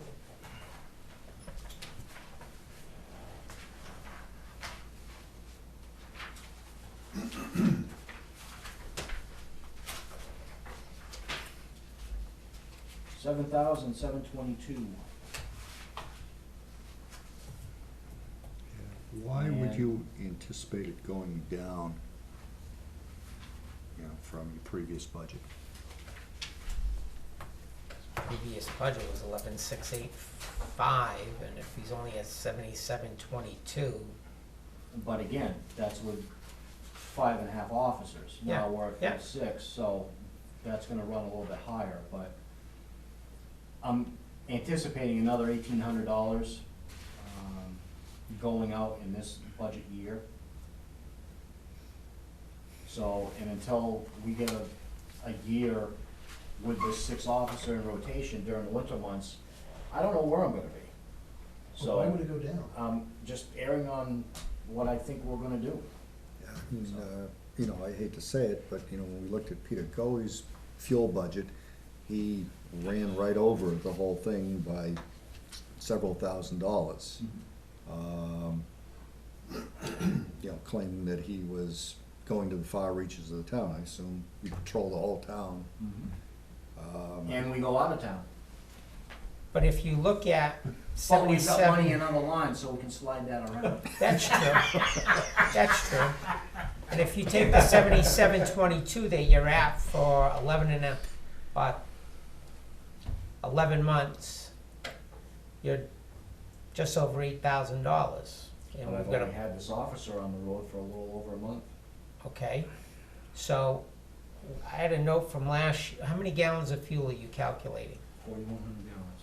Okay, that's what we were at last time. So we're not increasing the amount of fuel. It's the price per gallon.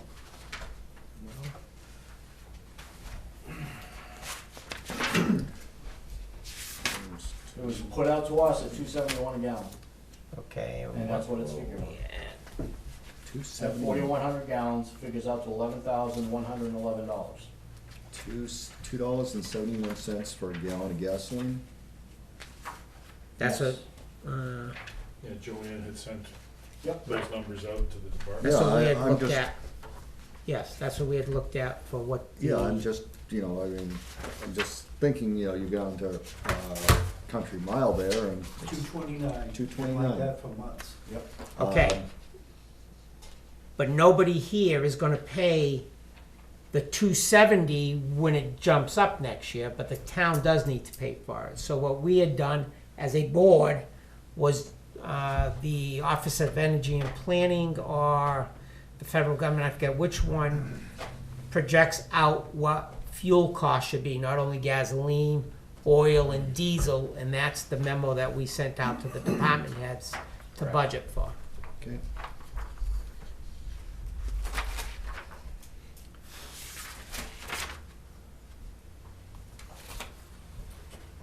Do you remember, Tim, what we were at last year, For, the fuel costs?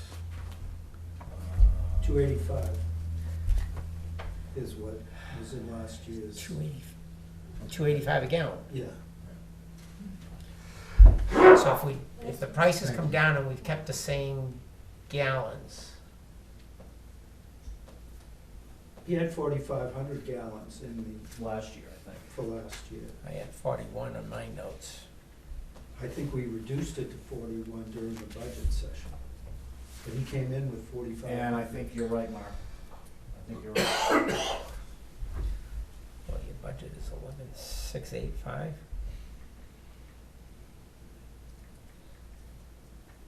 Would have been 285. You were at a budget of 11,685. Right. Mhm. But all I'm trying to factor in is, so we've dropped to the 271. We've added the 6th officer with the additional coverage, but we're still keeping the same fuel quantity. My 3-year average was Yep. 3,900 gallons. Okay. But you have to understand that 3-year average was with 5 officers. Mhm. So I'm throwing a dart at the board. Yep. Because I don't know what we're gonna actually use for gallons. Okay. I was trying to be conservative. Yeah, don't forget with the older vehicles, though, their mileage will continue to degrade over time as well. Oh, yeah, absolutely. I mean, with 6 officers, I would at least look at level funding. I mean, especially with the. He is. You know. No, it's not. No, He he's- It's only about a is. $500 reduction. Because The of the reduction price. is because of the price of the fuel. The gallons are the I same. think Bert's saying he would keep the cost, not the price of fuel, the cost on the budget item to 11,685, because you haven't factored in what the additional officers' consumption will impact. I heard that, I- and I asked the chief, have you factored that in? He Yeah. said, yes, because we've only been using I 3,900. I am agreeing with Bert in the content of Okay. trying to budget, saying, I think I'd keep it at level funding, because it's a guess. I heard him say 3 times, he's throwing a dart at the board. Fortunately, he was pointing it in that direction. Can you tell me anything in here that is factual, that's gonna be the cost?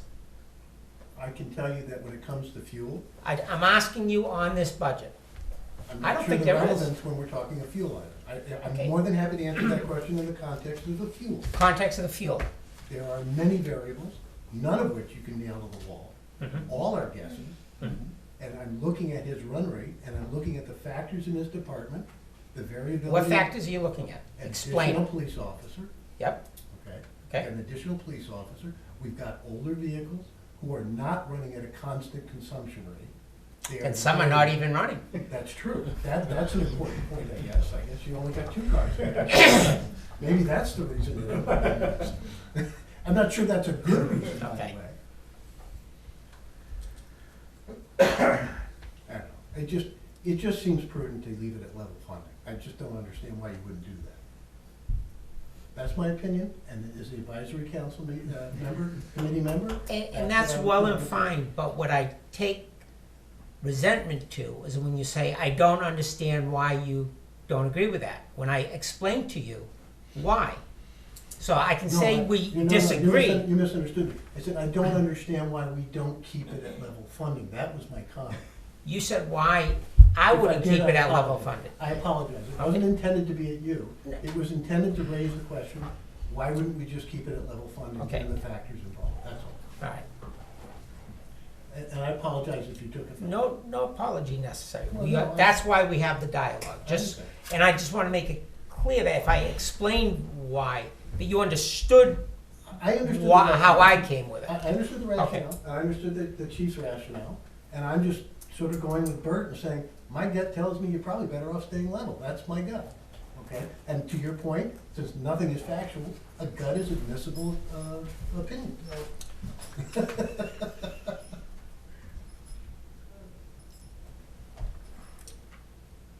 You wanna simplify that for me?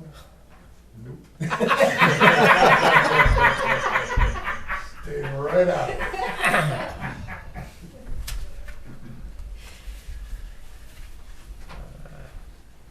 I think it should be the 11,111, so Is that what you guys are doing? that's what the budget, that's what he's requesting. He's requesting 4,100 gallons this year. I understand. It's just a different price, same as last No, year. no, look, I'm not confused, believe me, I'm not. It may sound like. Well, I am. I said it out loud to see if it sounded. Yeah, no, I understood It the. sounded okay, I think you did.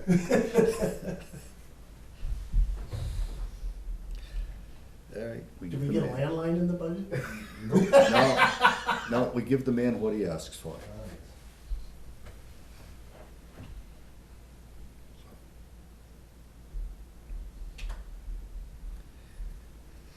Okay, next item. So what was the 2,000 then on the equipment? I'm trying to read and understand. Is that just another if something goes wrong? No, this is the line last year that we ended up buying 2 CPUs out of. Okay, And I also did that this year as well, to stay in my rotation. so this budget includes purchasing 2 more computers. Correct. It Yeah, helps we- just write we- that. I want you to ask the question. No, you don't. No, you don't. What happens to the older computers that you are no longer using, obviously? We remove the hard drives, and then they get scrapped. Okay, so they are not passed on to school children or so forth? Okay. No. Kids have needs too. They should. Come on, bro. School child would look at this computer and go, what a piece of. Yeah, my kids would look at this and go, I'm not using that. That's a lot. Did you so you've only spent the $12.79 year to date? Sounds right. Yeah, okay. No, 1813. 1813, thank you. You don't have a whole lot of money to slide around. Dave will find it. What have you got for a bottom line? To I date. don't now To because date. it's completely thrown out. Cost to date, that doesn't change. Cost to date, On what? bottom line, On what? Of the whole budget? yes.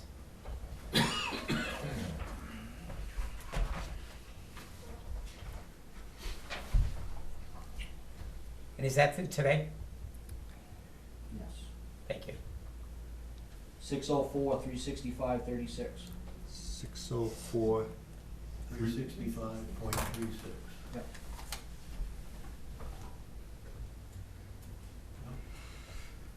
okay, you got a month to go.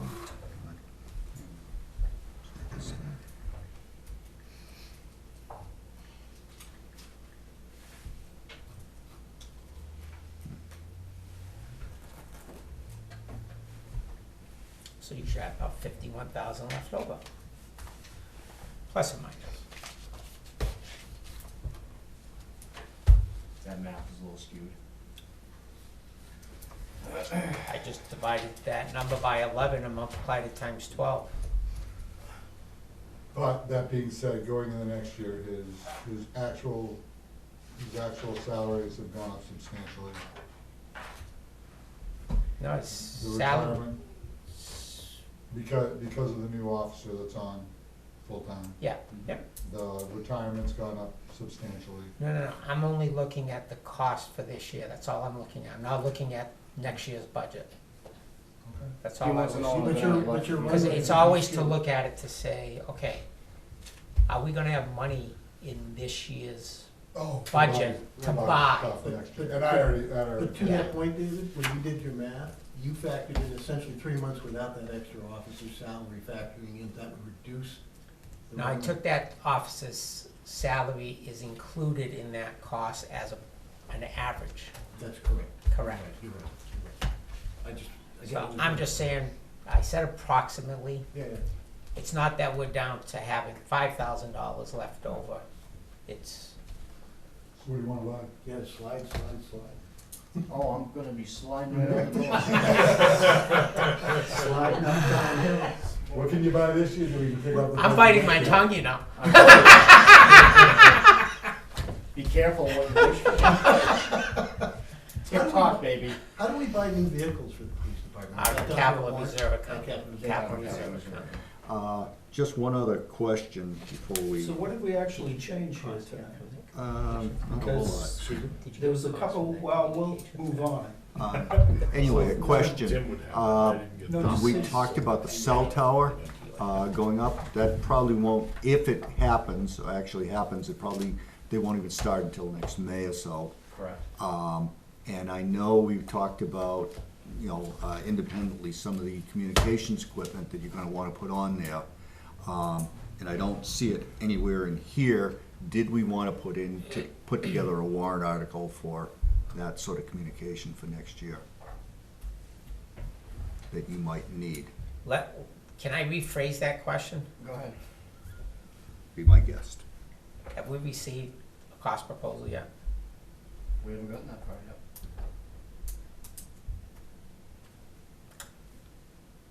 I thought you and Scott met. I with- had two Had to, discussions, two different proposals, but we weren't gonna even talk about that until we got into 2020 or for 21.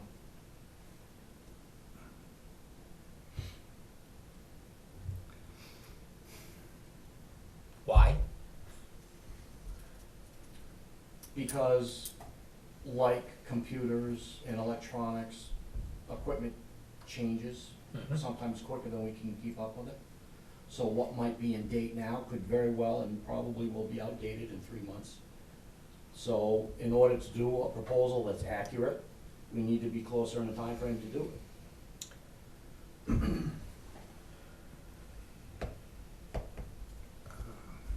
And the standards have changed as far as what we're gonna be allowed to be put up there versus what we can now. So that all has to be reworked again. I understand that, but again, that's why I was looking to see what we had left over from this year's budget, because if it's enough that we can be buying the components that we're going to need, then my question. You might be able to buy some of the components, but A, where do you put them? Number one, to store them safely. Yeah. Number two, I'm not gonna buy outdated equipment before. it Well, even that's goes what I up would there. like to have known from the consultant that you guys met with to say, But we need more specifics for how things are gonna be laid out in the plot up there, distances, things of that nature, so we know the distance of how much cable we actually need versus a rough estimate. Wouldn't it be much more prudent to have an actual plot plan with, actual numbers that we can, are tangible and that we can say, this is what it's gonna cost us?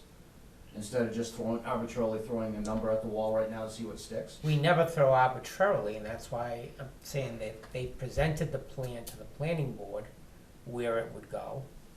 So we know what the height of it's going to be, we know what they're going That to. we do know, We but we don't know, know where the pad is gonna be in relationship to the actual tower, to know distances and runs and things of that nature. That's just one example. I thought in the lease agreement, they told us what it was. They told us So, the, Then they, used- they, it was a they s- told us the area, but there are still specifics depending on where within that complex our 8x8 piece of turf is gonna be. Will Right. determine Well, how we- long the cable has to be, and, you know, then we, Well, you we- know, then we get into the specifics of, do we run the wire using ice bridges over, or do we use conduits under? There's a lot of things that, until the tower is up and we can physically see what's there, I think we'd be guesstimating. yeah, well, we And know that's- it's gonna be no greater than 35 feet away. Yeah. And for 35 feet of cable, when you look at the overall, that they,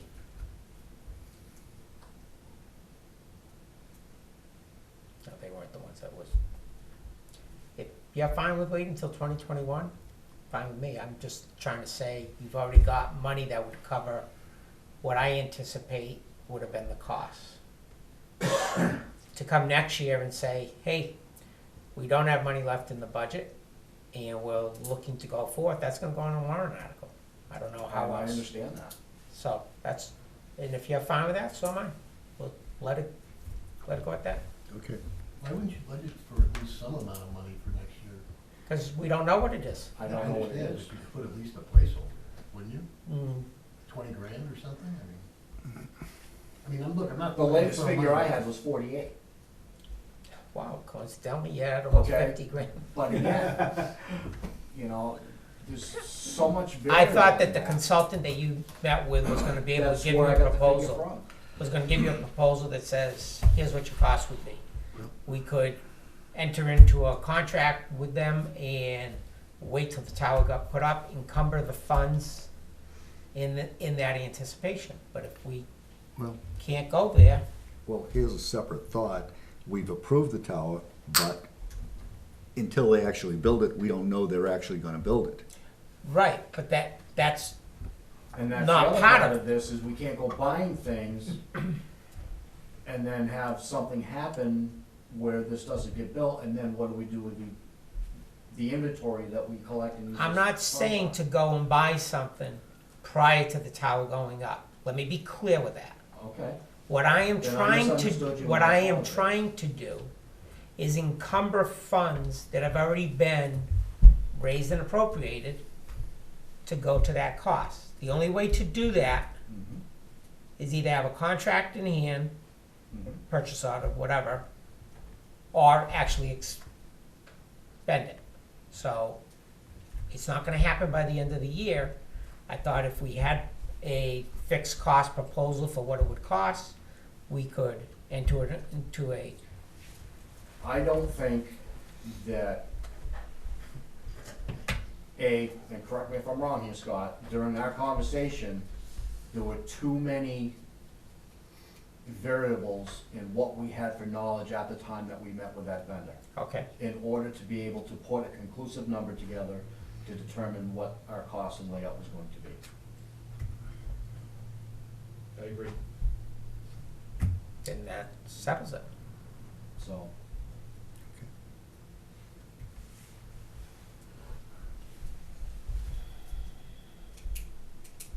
Just so I'm clear though, if we do nothing, it seems like we're gonna be doing, and the tower does go up on time, does that mean that we wouldn't see expanded coverage until 2021?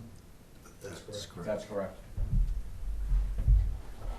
That's gonna hang very long.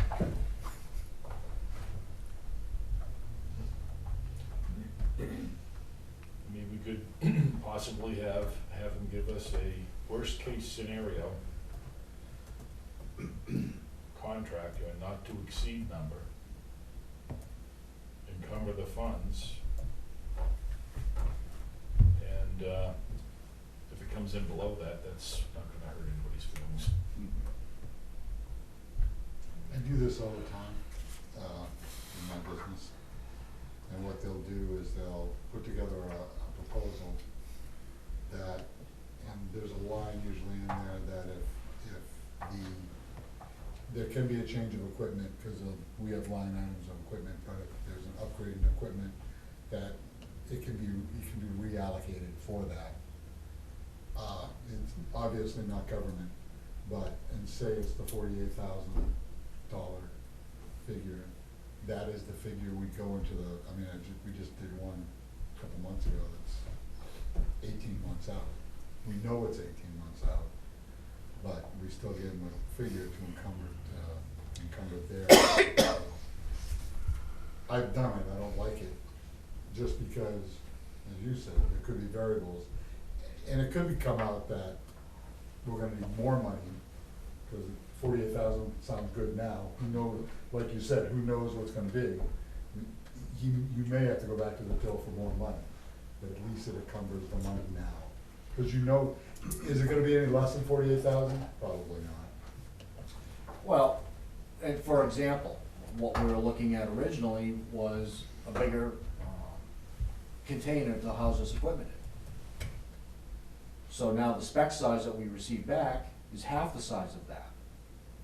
So now we can reduce the cost on that portion of it, but there again, we don't know if we're going overhead, we don't know if we're going underground, we don't know exactly where we are in the layout of this. And understand, the meeting that we had was before that contract was, or the planning board approved it. So, you know, there's a whole lot that goes into this. It's a lot easier to sit here Monday night quarterback this thing, but, you know, we wanna make sure that we're gonna do it once and we're gonna do it the right way. Absolutely. I just wanted to know where we And I were certainly in don't the wanna go process. out and buy equipment that's gonna be outdated before we even get a chance to put it up on the table. So, we don't necessarily have to buy equipment now.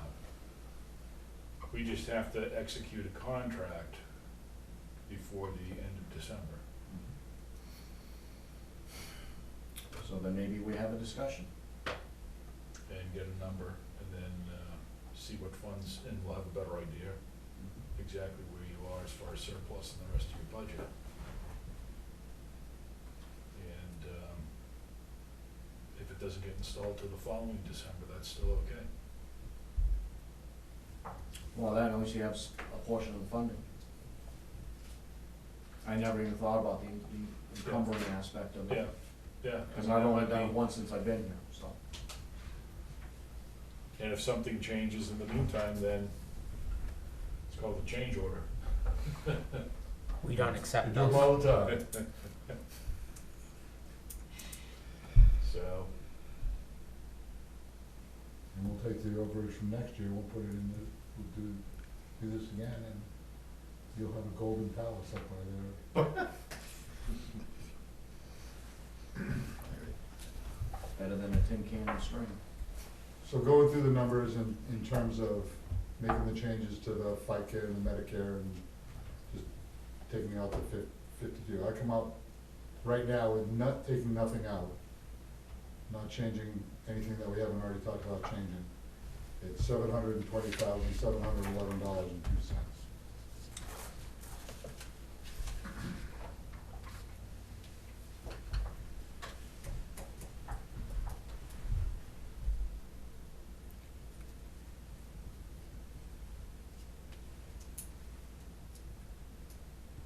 What I said, it's 720, 711.02.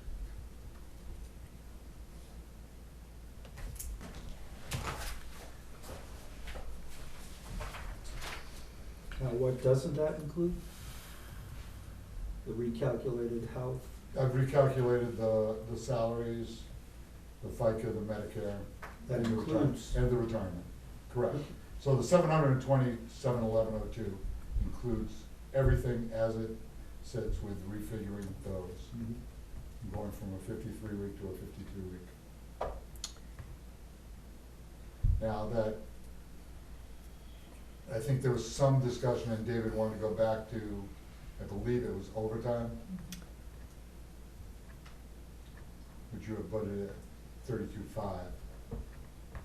But you've only spent right around 12 grand so far this year. So I guess the question comes down to whether that 32.5, and I think I understand how you figure it's covering all the sick time. Sick time, vacation time, and personal time. Without the carryover of sick time.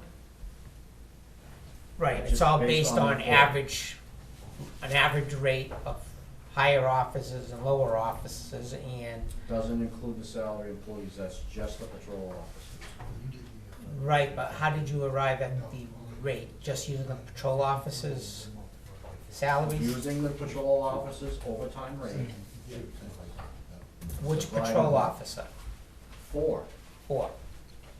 Took the 4 officers with their overtime rate, added up, divided by 4, gives you their hourly rate, Okay, and that's how it's based on. okay. That's the This first isn't- one I've, go ahead. This isn't just part of salary, because these can actually be paid above and beyond salary. Well, If you the get a- officers are not salaried. They're not salary, they're hourly. Yeah, they're hourly. Yeah. I just did not recall doing that previously. I know we've had that conversation, and I just see that we're allocating or raising and appropriating monies that's not being used. And I don't think that we don't have a police force of, say, 50 people that you can say, okay, he's gonna do 4 hours, 4 hours, 4 hours, and divvy it up. When somebody's out for 40 hours in the week and expecting the other 3 officers or 4 officers to pick up the duties, I think hasn't occurred because the money hasn't, We've gone short shift is what we've done. right? And that's what the time has come that we need to staff these shifts. Mhm.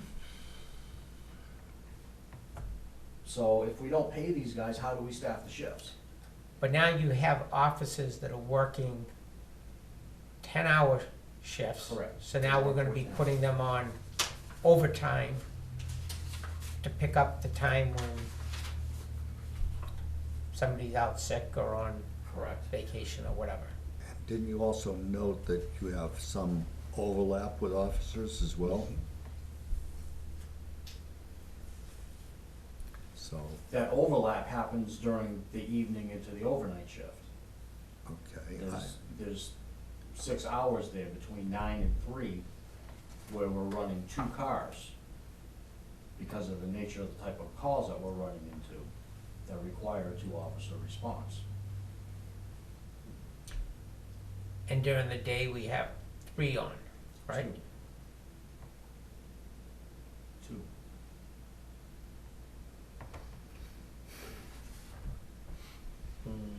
You're on, lieutenant's on, Mhm. and an officer is on. Monday through Thursday, day Yeah. shift, I work. Yeah, On Mondays, I have a patrolman with me. yeah, Tuesday through Friday, he works. yeah. So it's him and I, Tuesday, Wednesday, and Thursday. On Friday, he has a patrolman with him. And then the other,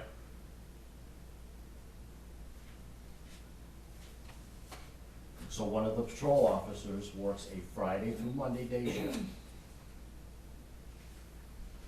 Okay? Then you have two patrol officers, or I'll break it down even further. I got it, yeah.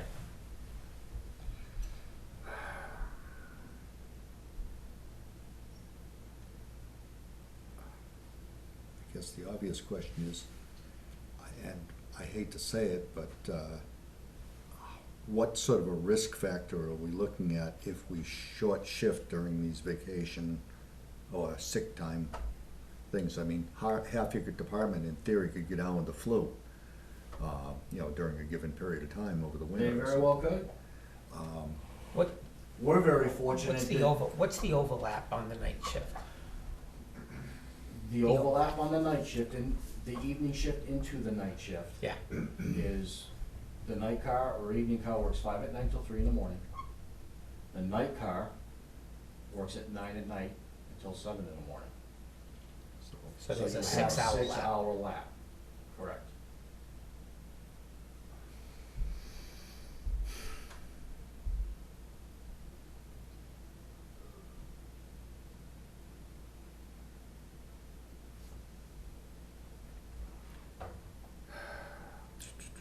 So if either one of those officers went on vacation, The first shift that we would drop would be the overnight shift. To cover the day and the evening shift. right, Because obviously the lower call volume is on the overnight shift, primarily between 3 AM and 7 AM. yeah, yeah. When do you require 2 police officers to respond? Is there a requirement to have 2 police officers respond in certain situations at all times? I mean, What like we've if done were is, to say- I guess the easiest way to explain that would be domestic related incidents. No, I mean, I can imagine why you would do that. Yep. I'm wondering if you're mandated to do that, or whether. Mandated by who? That's what I was curious, if you were by anybody. Okay. No. We've been running with It one makes common officer sense. on. We've been running with one officer for ever and a day, and Yeah. it's gotten to the point now we're dealing with a lot of emotionally disturbed individuals. We're dealing with domestic violence, drug, alcohol-related issues, and if one officer's responding, then we require them to call for mutual aid coming from another town. Okay. The problem that we have is sometimes after 10 o'clock, Greenville's not out, Mason's not out, so our nearest backup's coming from Jaffrey or Peterborough. Right. And in good weather, that's a 15-minute turnaround, depending on where they are in their duties. Could be as much as a half an hour. And absolutely correct. In my personal experience, I've had nobody come, because Yep. they're all tied up. Well, that was my other question, Yeah. since, And what that's- makes you think they got a surplus? Right. And that's the problem. Yeah, Well, it's not whether they have a surplus, it's, just whether Availability. they're available. It's Yeah, Availability. yeah. I mean the surplus Yeah. in that. Yeah. But I don't see how putting the money is gonna put them in there. I would probably be more of a proponent if we spent 12 this year on it. Is not going to the 38 plus that you're proposing, but going with, But the 12 that we spent, David, should be much higher than that. But we ran single million units. I'm trying to get it to where we need to be. I understand that, okay, so we've added another officer, okay? So now, that doesn't mean that you're going to triple the coverage. If you're up to 32, I'm sorry, I'm reading the wrong line, 32, I was up at the line up above, but if you're at 12, 2.5 times Were you getting 12? is That's what That's he's what I got, spent year to date. yeah, year to date. So I'm just kinda rounding it. What do you anticipate ending the year at? Just this flag?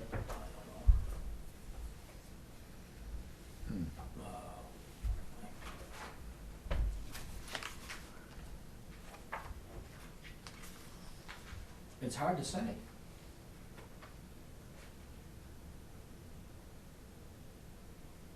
You know, we've got a bunch of guys that refuse to take sick time when they should be out.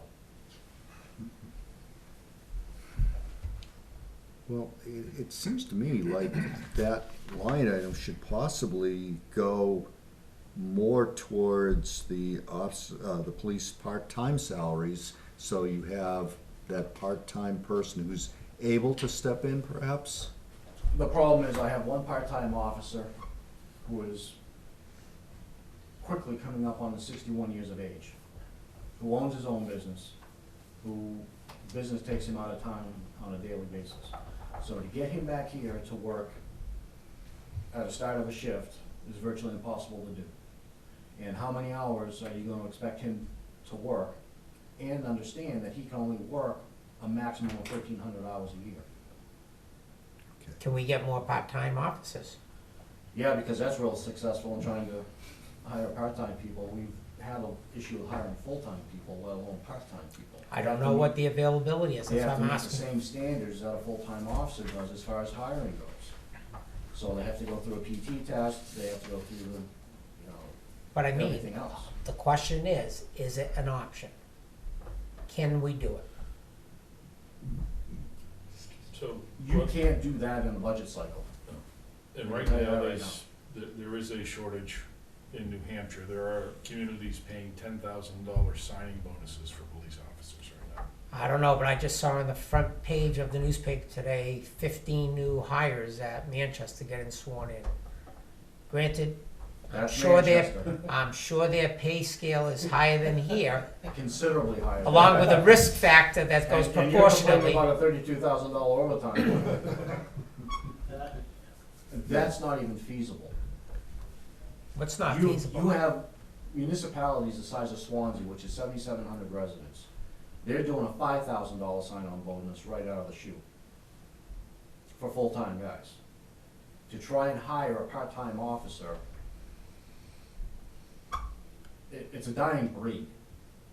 It's very, very difficult to try and cultivate a part-time officer. Send them to school, hire them, So, and to give up their nights, weekends, and holidays for training, and then to fill whatever shifts are available, and not necessarily an assigned shift. so basically what you're telling us, chief, is that when one of your regular officers is not available due to vacation, sick, or some other, or training, another regular officer steps up and does an extra 1 or 2 shifts, which is this overtime. Occasionally, yes. Okay. So he's working 48 or maybe even a 50-plus hour work week. No, I'm thinking he's gonna have, between the other 3 officers, they're gonna have to pick up 40 hours. Yeah. So they're gonna be picking up another 12 hours apiece. Well, that's what I'm saying, 50 Yeah, hours total and- work week. I don't think that's fair to them either. That's why I'm trying to look at it to say, well, I know we've been able to pick up more of the full coverage now. And so if we That's reduce, only to cover the first and the second shift. Like I said. Yeah. We'll dump the third shift to cover the first and the second shift, because those are the shifts that need to be covered. yeah, yeah.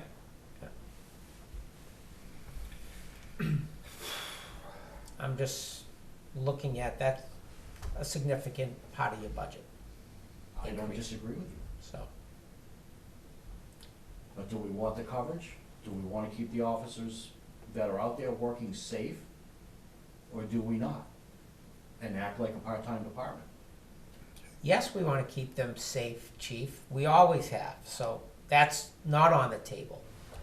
What I'm asking is, where you have the overlap, which you just confirmed, well, that shift would move. Correct. So it's not that we're not being safe, is it? Because before we had one officer on, for only part of that time.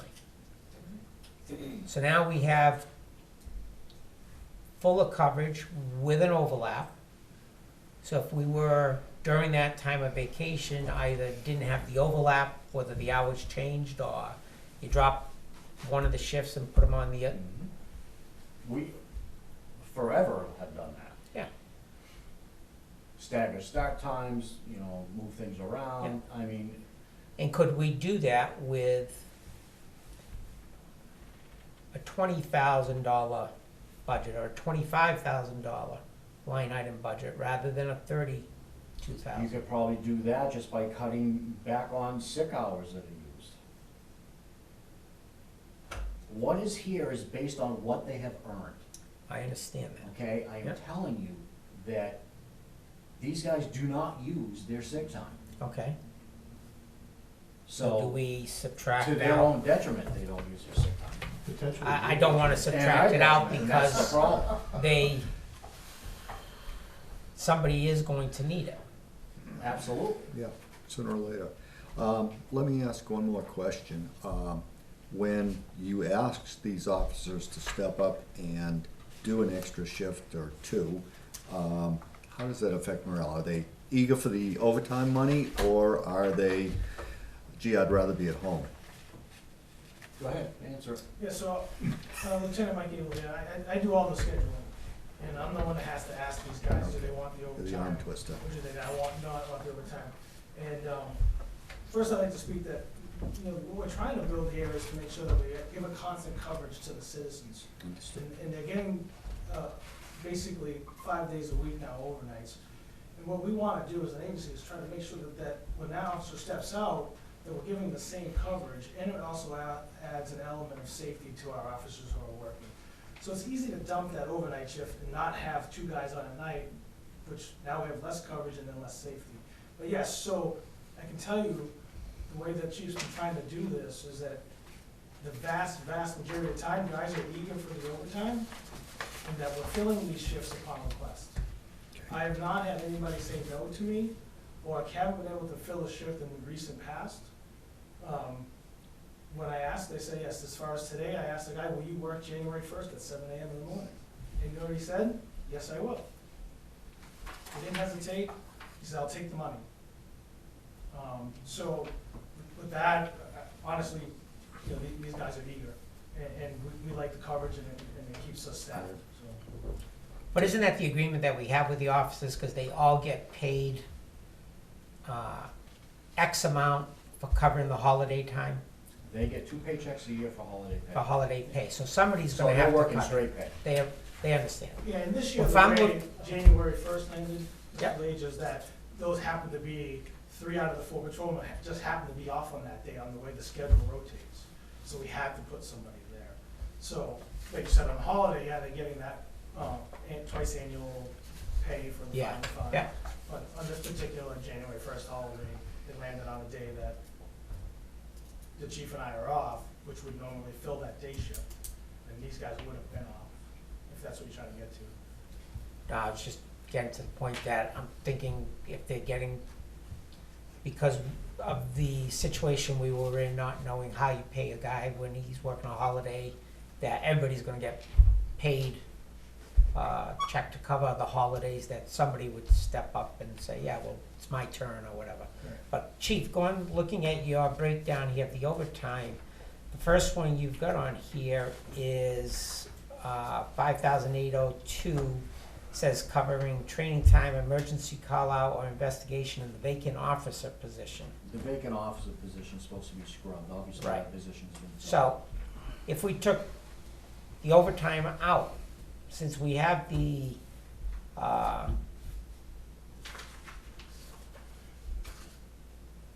court time, which isn't part of here, you got that as a separate line. Correct. But I'm thinking that would be a start even. How much of the overtime that you've incurred to date for this year would have been under one of these items here versus covering vacation time, or sick time, or personal hours? How many hours? No, but, We've had 3 events that come right to the top of my head where I've recalled virtually the whole department on incidents that we've had, starting at 6 a.m. okay, so it. So it does Sure happen. does. Is it frequent? No, it's not.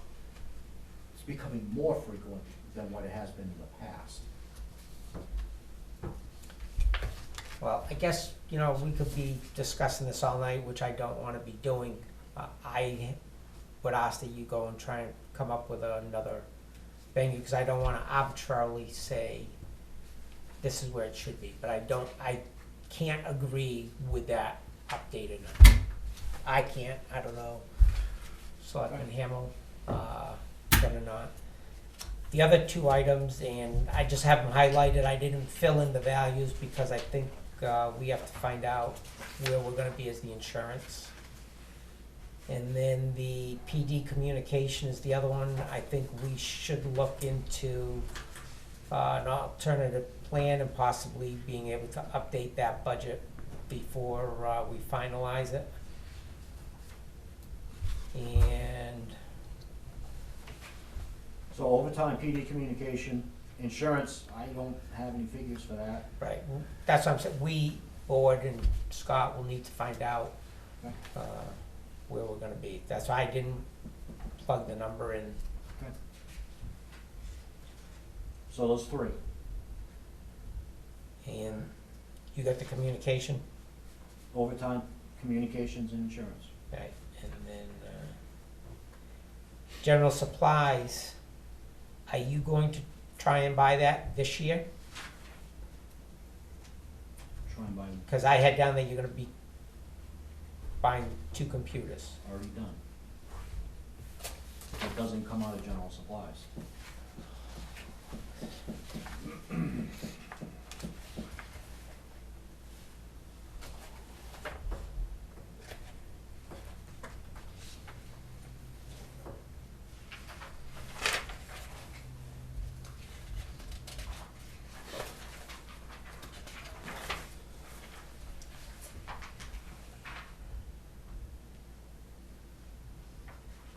Police equipment, Correct.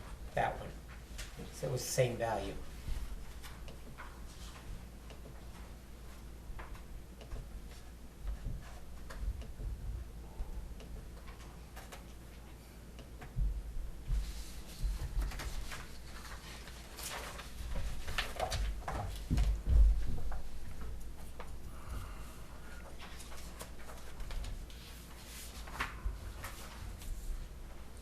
So does that come out of there? Comes out of equipment. But if you bought them this year, I already did. He replaces them every I 3 already years, replaced so this is an ongoing thing.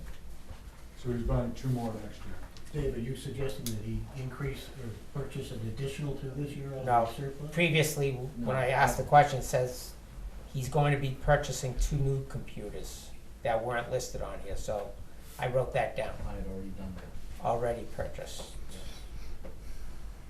So are you buying 2 more next year?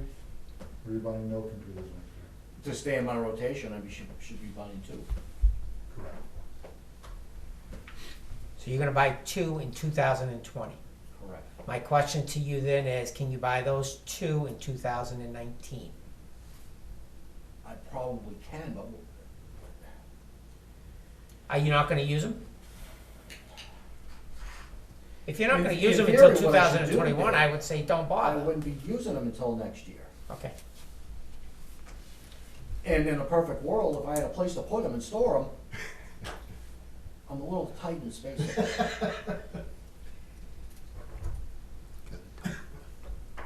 Preaching to the choir.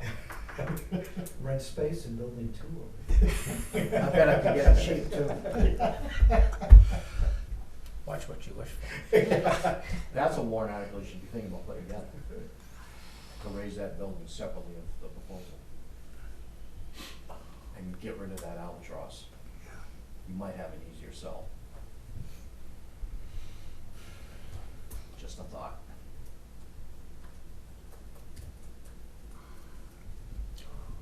So, I'm gonna go back to the question. You got 2,000 in there, and you're saying you're going to buy 2 new computers in 2020. Correct. I have you already spent almost $1,300 on that line Actually, 18, 13, I believe. From this year's item. budget. 18, 13, yeah. Right. Yeah, this year. This year's, and I'm just saying, well, if he's gonna be buying 2 more in 2020, why wouldn't you buy them now? But he's saying he's tight on space. but in 2020 he'll buy them. Yeah, but there's only $200 left anyway. Yeah, But if So you you look should at his have- look at the overall, yeah, I keep looking, Yeah. yeah, and there is the question of planned obsolescence. yeah, the technology's gonna change in Changes the every next year. 9 months. Yeah, it would upset the rotation schedule he's already got in play as well. So we'll wait to hear back from you and we'll, Those 3 lines. yes. You're talking health insurance? Communications was the other one, Yeah. yeah, yep, And you guys are gonna be talking about the health insurance, correct? yes, yeah, That's, yeah. so really the And we're only gonna have to two go lines. back and look at all the budgets that we've already Right. approved. But, so really the only 2 line items that he needs to look at is overtime and communications. Correct. Well, communications is a town-wide issue, that's not just me. I understand. So how soon are we supposed to have that issue resolved? I would say we can get that result, I mean, unless there's something, and that's why I had to ask you, well, what is it that you need? What are your requirements for self-service? I wrote down what you told me. I'm thinking it's easy enough to look up online what the cost would be. You and I will take a ride one of these days and we'll see how your US Cellular compares to AT&T, I guess.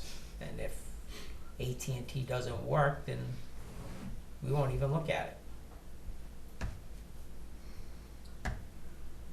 So are we gonna set a date for next week then? Tomorrow, No, it's not gonna happen tomorrow. Friday. Definitely not happening. Got up that You're a overtime. difficult guy to schedule, I am. and you're on salary. Yes, we will. Are we done? Thank you. Does he need to be part of that animal control thing, or is that? I think the board should discuss whether we're going to carry a separate budget or we're not. Okay. And we'll get feedback from the chief on discussions of, I'm assuming you're going to try. I'm not doing anything until you make a decision on the budget. I'm not wasting my time. Are you pro animal control officer, or no, we don't need one? Which? I came to this board last year requesting to reinstate it. Okay. That position has not changed. That's fine. I just want to know what your preference is. What has changed is the availability of candidates and the suitability of the candidates. And what was the opinion of the board last year? I don't know, I got the budget. Which one? Yeah, exactly. There's only one board.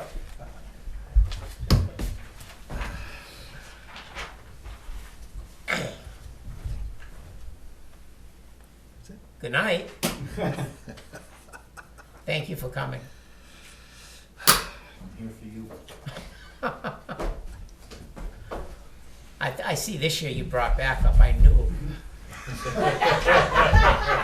Thank you, Chief. Thanks, Chief. No, he wanted to learn the process. No, I kept seeing him reach down, I said, okay, I know when to shut Here's the up. problem. You really want to see the food, you don't want to see it being made.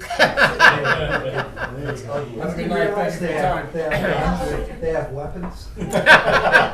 Yeah. Good and bad.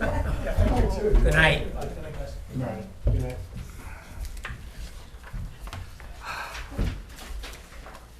Yeah, so they ran into 3 kidneys.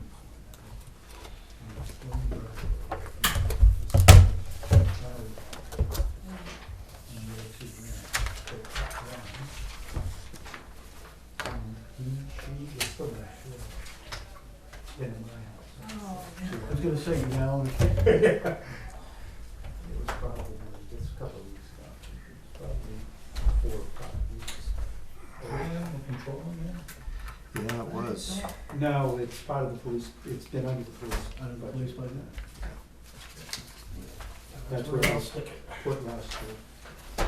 Don't confuse me. So now what are we doing, communication? Communications. So what's the board gonna do about animal control?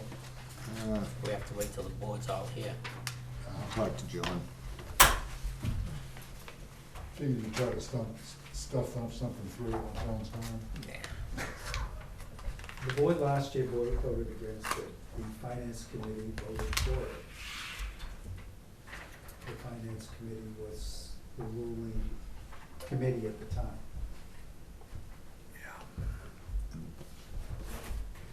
They didn't go out and hire anybody. You heard the story. So, just a question on that though. I noted in the handout you gave Scott that it said budget used. Did that really mean to be in that column? Actual? On which, On the animal control, since we didn't have one, I'm assuming that was proposed for next year. That's the wrong wrong, column. yes, The last budget was 2010. I saw that, the Yeah. backup. Yeah. This sheet, that budget was actually 2019. They're not asking for any change. So do we have any control over the communication budget? No. Just looking at the line items, you only got Oh, shit. Oh, you broke it. You broke I thought I had it, Rick. You almost had it. only one line item I can see. That one there. You can actually sit on that one if you need to. That's counting. It's big Yes, enough. I I'm know. assuming that's the only one that doesn't control over Does Dell, we have any control over that here? Oh, We're we having have control conservation. in that. I Either we don't know what use them happened for to Conscom. dispatch or we don't. I think it's the second time. I The think one that, I think that question's been answered. the one that we, The 3840, that what was goes, that for? well, the state, Code Red was a, private firm that provided that service. The state this year came out with that service and was offering it now to the towns for no cost. So, So we didn't spend anything? we did. In 2019, we have. Okay, that's line item 740. Yep. I see actual. Okay, so, but when it says this year actual, that actually, We did That- spend. yeah, but that's Yeah. the requested, correct? yeah, the 3840 was expended. Okay, so that, Yeah. that total was used. Right. But, so the budget this year is 76,131. No, That's the requested. no. Yes. That doesn't include the 38. We don't need that We any don't need it longer. going No, forward. that's been eliminated. You're talking 2020, got it. Right. Yeah. I don't care about 219. Yeah, yeah. So, I mean, not much to say on the communications budget, unless you got a way to reduce it. Scott, what happened to Conscom? Did they bow out again, or? But their budget, Oh, you got their budget, okay. You do have Conscom. And they're not coming? well, Laurie thought Bob would be here, but Yeah, he said he was gonna be here last meeting. I don't know. so it's, Thank you.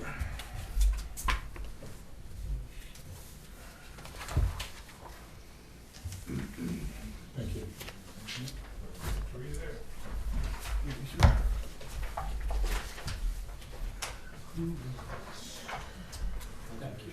Conservation Commission.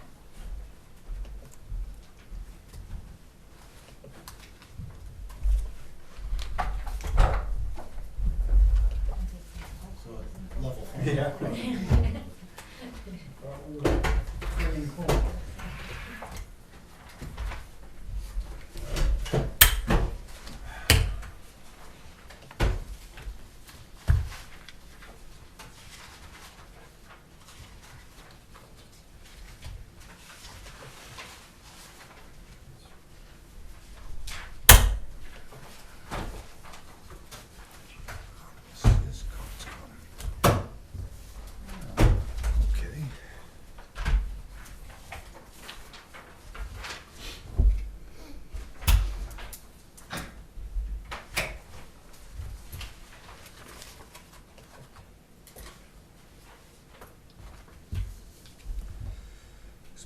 So I'm assuming he got his GIS software last year, and now we're on a maintenance schedule?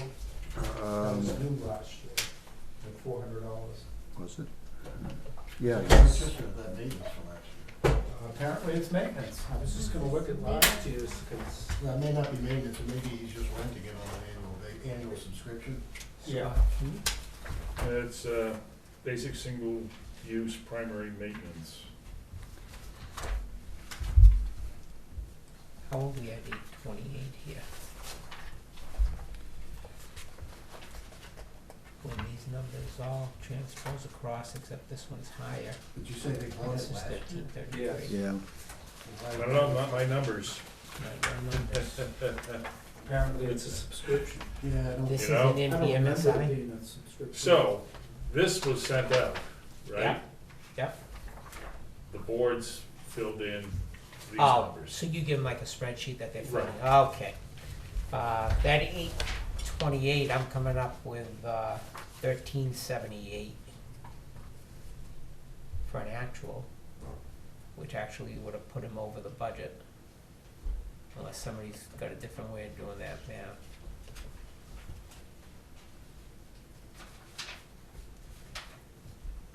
Which line item did he go over on? Postage. Okay. Yeah, but he was under on fees. On which one? Looks like line item 560, dues, subs, fees. I see 325, 325, Yeah, but he had a budget of 333. right? I'm just saying he was under. But if you add up that column of this year's budget, I'm waiting for Jeff to tell me what the number is. it's 13,333, which coincides, but when you slide over to actual, where it says 828, I'm at 1378. Me too. Yeah, it's over 50 bucks on postage. Yeah, the su- 53. Just, supplies. Yeah, it's a supply, Yeah. in supplies. so then next year, he's requesting 1333 again. No, postage, sorry. Yeah, postage, okay. Membership dues. Didn't we have a discussion about travel, miles, and meals? Not, we weren't reimbursing those?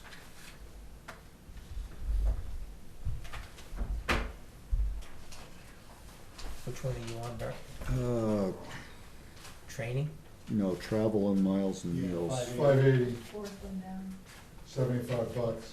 Travel. And we have, other people have come in looking for travel, and we said we weren't paying it.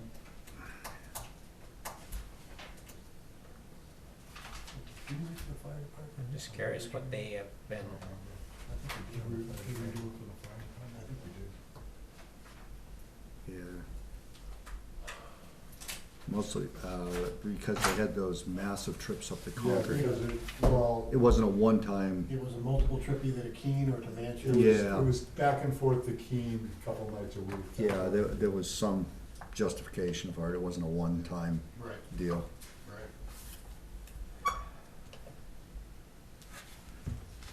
I think they had it under training as well. They didn't have it as a separate line item. I'm just looking at their line. Well, I'm just looking at their backup and I'm noticing that, and this is minor, but I just kind of why things don't match up type thing. They attached for the dues, which they're showing dues and fees at 333, this says 325. Cost actual is 325. What I don't see is the training. Was that just a carryover? Train, Yeah, there's no receipt for the 200 bucks. There's no receipt for the travel, is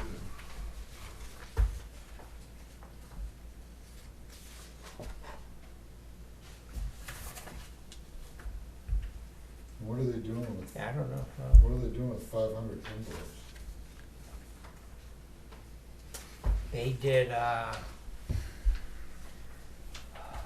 don't know about 500 envelopes, but this year I know they did, a well testing thing for the center village and sent out letters to people down there. Okay, well, they ordered like 1,000. Yeah, they sent them out to 115 people. Is that what it was? I think so. Well, Something they like ordered that. 1,000 envelopes, because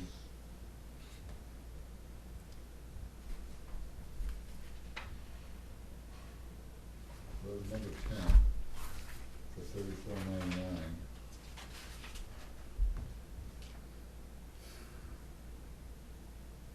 Okay. We don't need envelopes this year.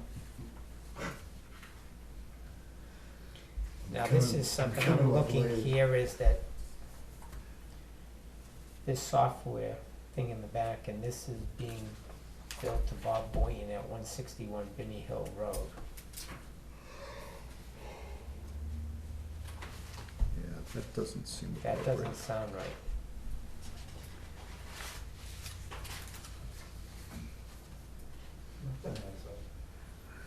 Well, I'm just saying, if this computer software we're paying for, it should be available to I got 15, 20. everyone, not on a home. Threes in that column. It's zeros and fives. That's a good point, yeah. What's that? None of these add up. The columns for the next year. Including, next year's. You're saying even this That year's ended up budget to column doesn't- 1333. Doesn't add up? Yes. The 1333 did. Not in the request, No, I was saying this, only in, This year. this year's budget. The year-to-date doesn't add up. No, This year's actual doesn't add up, and next year's requested doesn't add up. 25, 75, 100, 50, 50, 400. Yeah, that's 1325. That's that $8 difference that I said it doesn't. Mm. And this year's actual is what, 1378? 1378. Yeah, Says 828. yeah, that one.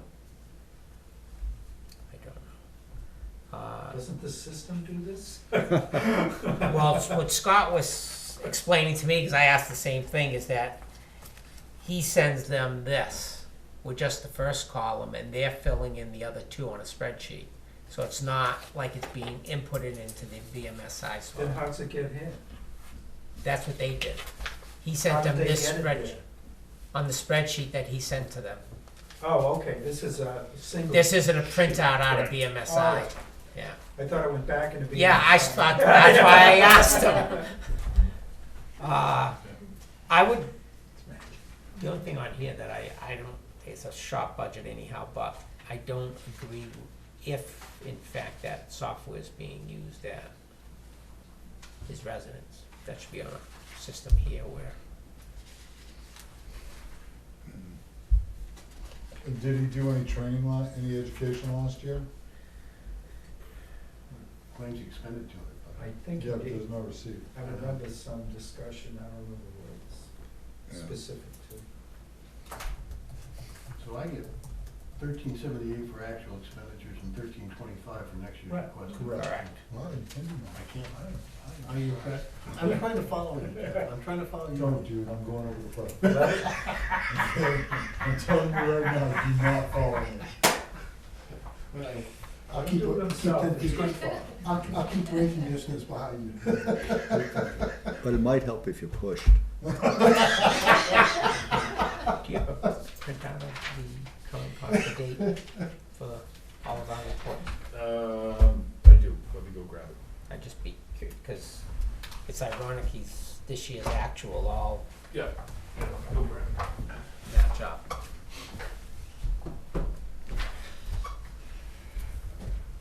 And we don't know why. Well, yeah, who's supposed to because- represent this isn't here. Because if you look at their, what they spent on supplies, it's not a round number.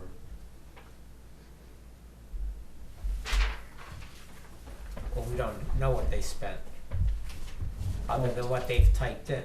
No, this is what they're saying they need for this coming year. Yeah, but they said, they also said they spent $100 already this year, and the fact of the matter is the invoice was for $90 and change or something like that. Where do you see an invoice? They're in the back someplace. 9371, second page. No, those aren't invoices. No, that's. This is what receipt. she's, when Laurie put together the conservation's budget, she is saying this is what she needs to buy in 2020.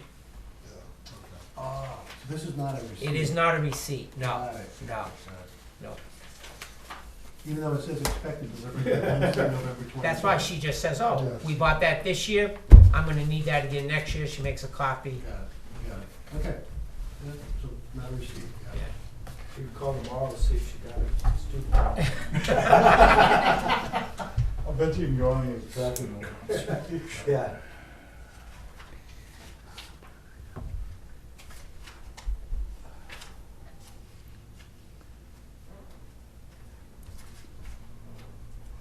Keep them off tomorrow. Why not? I'll be there for you. Sort of. I want to retire so bad. It's not fun. 5 more years. That's about right for me. Okay, conservation, so I have, this was as of the 15th, Okay. and it was saying that the year-to-date expenditures were $845.57. Can you just quickly run down each one of the items, training, printing? Okay, training 0, printing 0, dues 325, travel 0, supplies 0, postage 120.57, water testing 0, software 400, for a total $845.57. What was water testing again? 0. So they must, because the other thing is conservation, just say, some of you may know, some of you may not know. When the land that is in current use comes out of current use and they pay their penalty, the first 50,000, 100,000, I forget what that value is, 50. goes to conservation fund, which they can use for conservation of land. And I think there's one other conservation fund that they have, other than, this budget, whatever money is left over goes into a fund for them. To purchase land, What- do whatever they want. Yeah. Okay, so I was Yes. gonna say, they don't have to Yeah. have any special, so how much is currently in the fund? I think it's about 224,000 last count.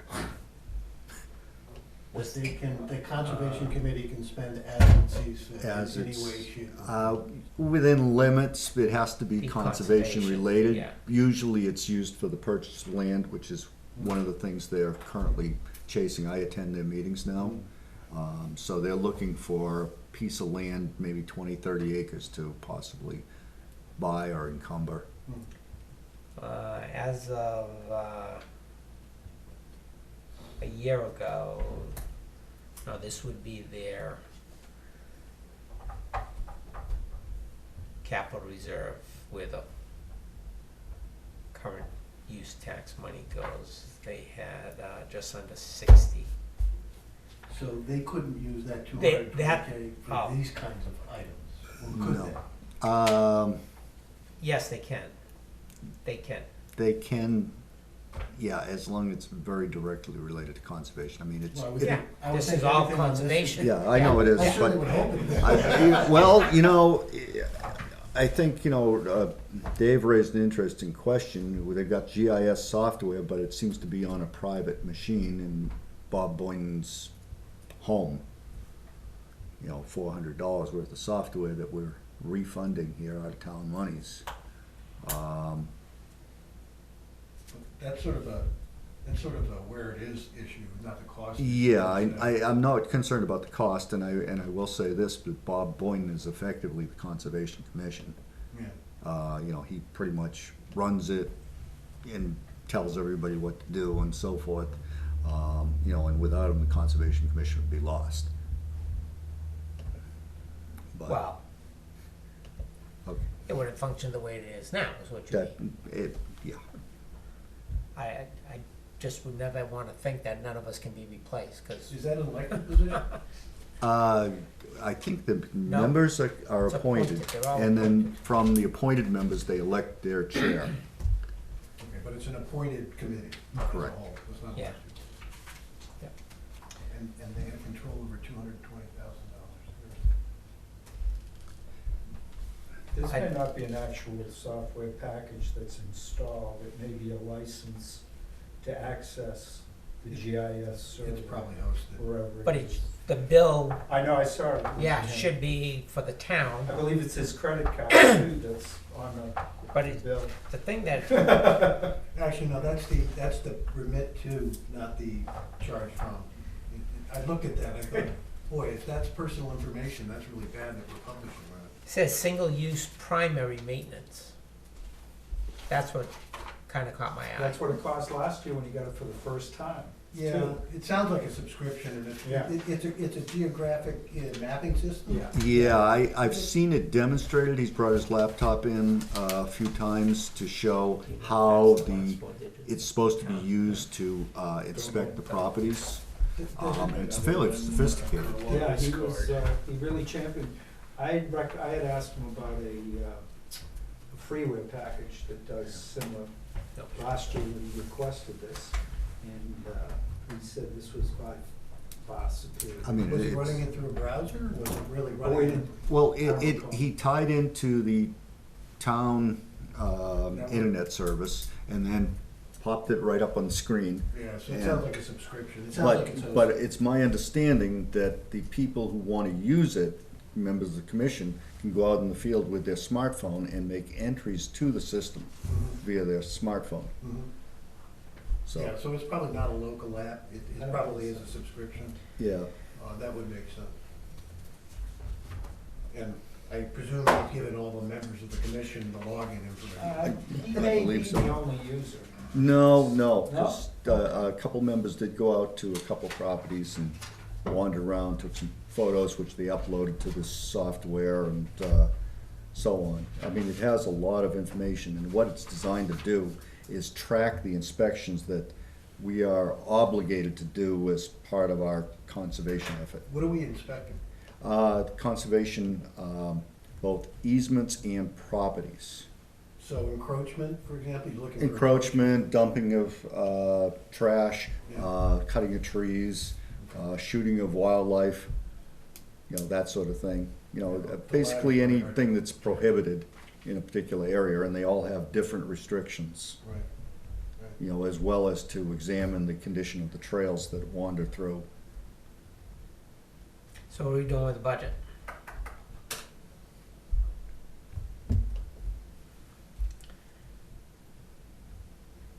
Well, we said the line items don't matter, because you can slide the money. Well, it's $1,325. They Right. spent $845. Yeah, I mean, It's negligible, but they're sitting on a pile of money, and with that much money, they can effectively buy anything they want. I don't have that 200,000 figure that you're mentioning, so I don't know That's where what, that's that's from. where he told me, Yeah. that's How- wait a money minute, wait that a they minute, have wait a in minute. some We don't sort of have a trust The town mechanism. doesn't know as officially, or you just didn't? I don't. Okay, No. okay. No, that's what I heard at the meeting, Yeah. that they had that sort of resource that they could spend on a land purchase. Something like that.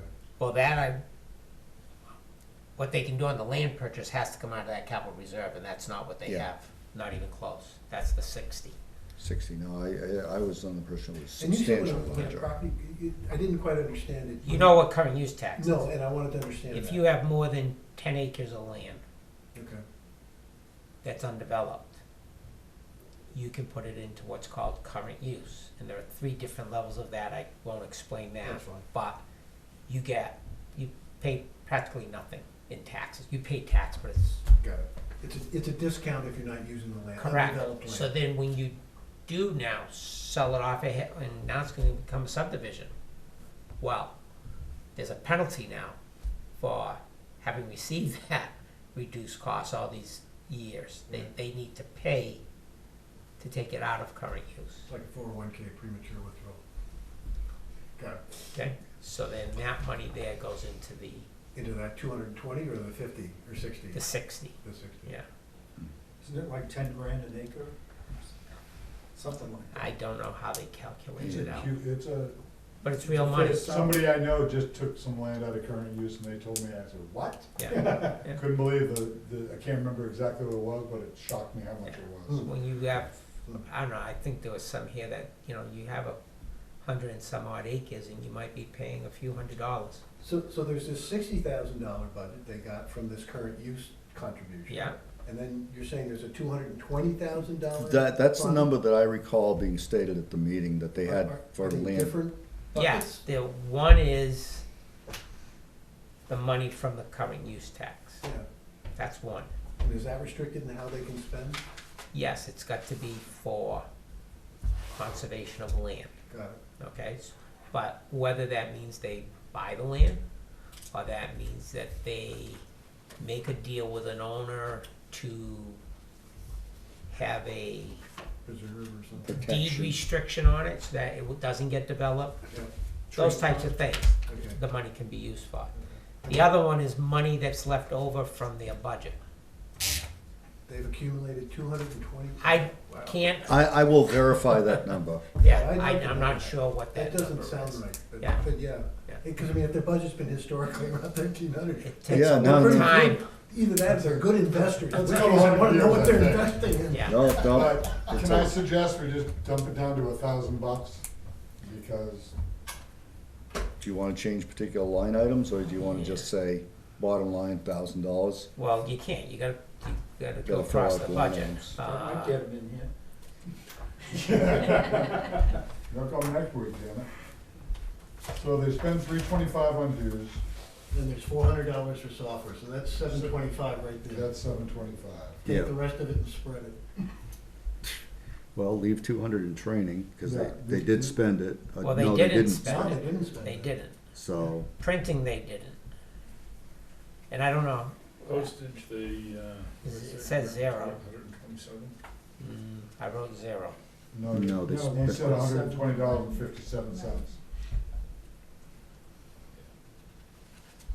Actual, But if you leave the 200 in training and they don't have training, so that's their slush fund. Okay, I'm looking at travels and mileage was 0. That's I believe you used to get a Concord for. Yeah, 120.57 Yeah. is postage. And they had a budget of 50.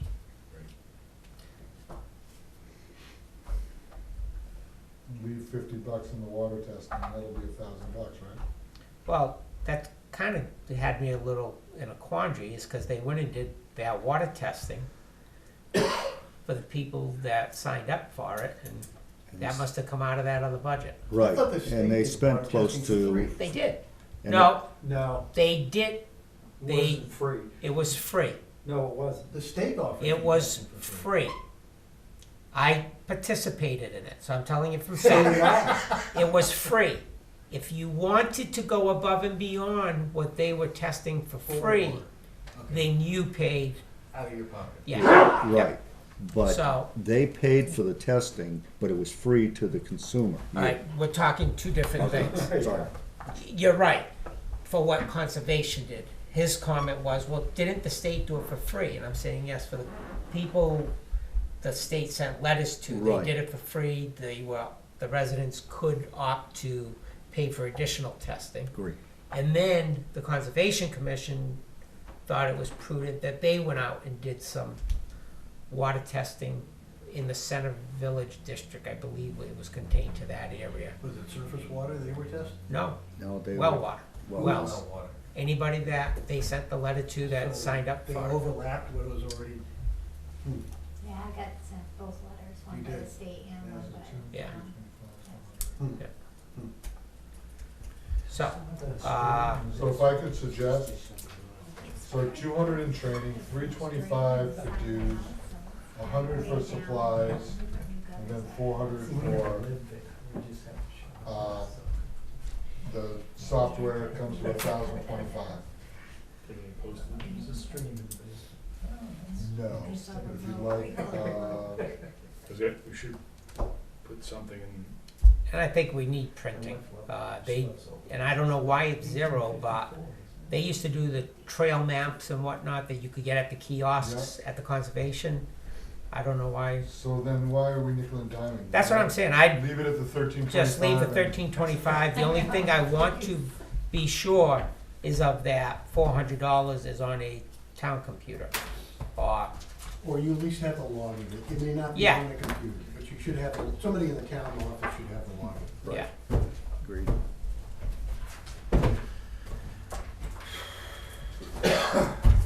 Okay.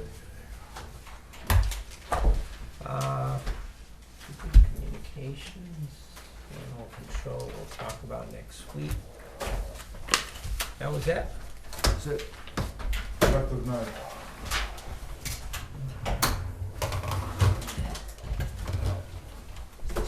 Nicole, are you gonna say something? She did. She told us she got tested twice.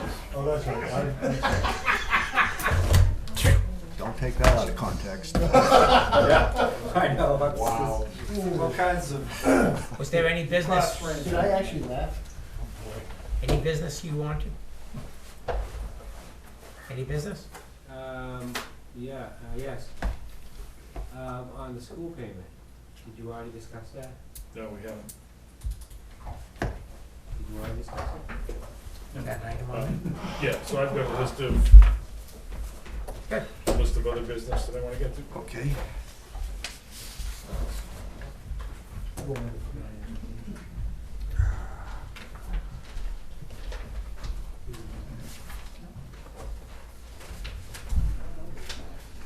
Yeah, the first is, appointments.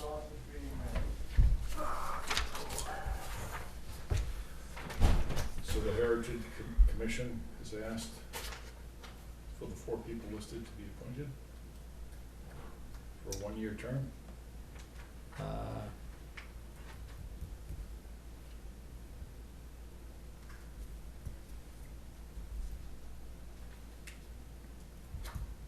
Why does it say Burnham will be our tiebreaker? Are you, No, I am not. I am a liaison only. I am not a member. okay. I do not know why that was. When, I'm just curious why this isn't a March, it's a March type thing. How did they pick January 20th, not January of 2020? Not sure. Friend didn't explain.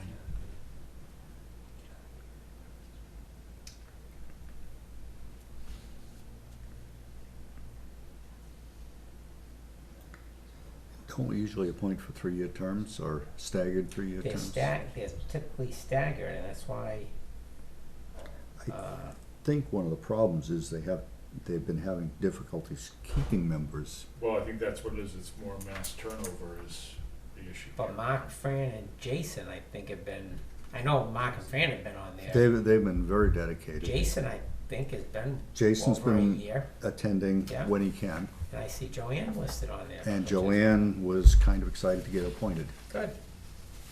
I can see appointed Joanne to fill a position, but the others I'd like to ask you, Scott, to look at What the what rotation would be. what the rotation would be and when these other people had been appointed.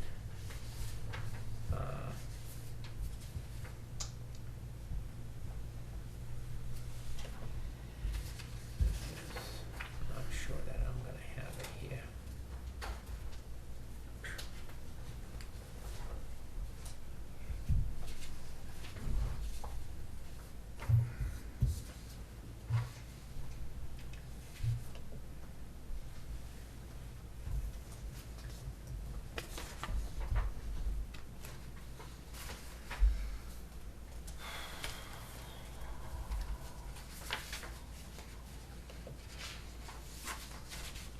Let me see, July of 16, need to appoint Heritage Commission and Fire Chief Selection Committees.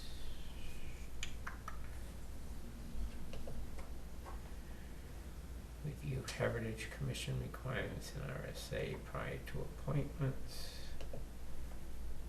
Heritage Commission members were appointed.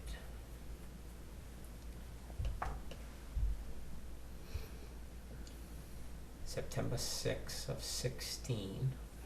A little overdue. Well, I'm going sequentially. Jim Coffey, Stanford Long, Mark Hopkins, Fran Atchison. Becky will start the meetings but may not continue. So that was then on September 27th, 16, Carmen Madrid appointed to the Heritage Commission.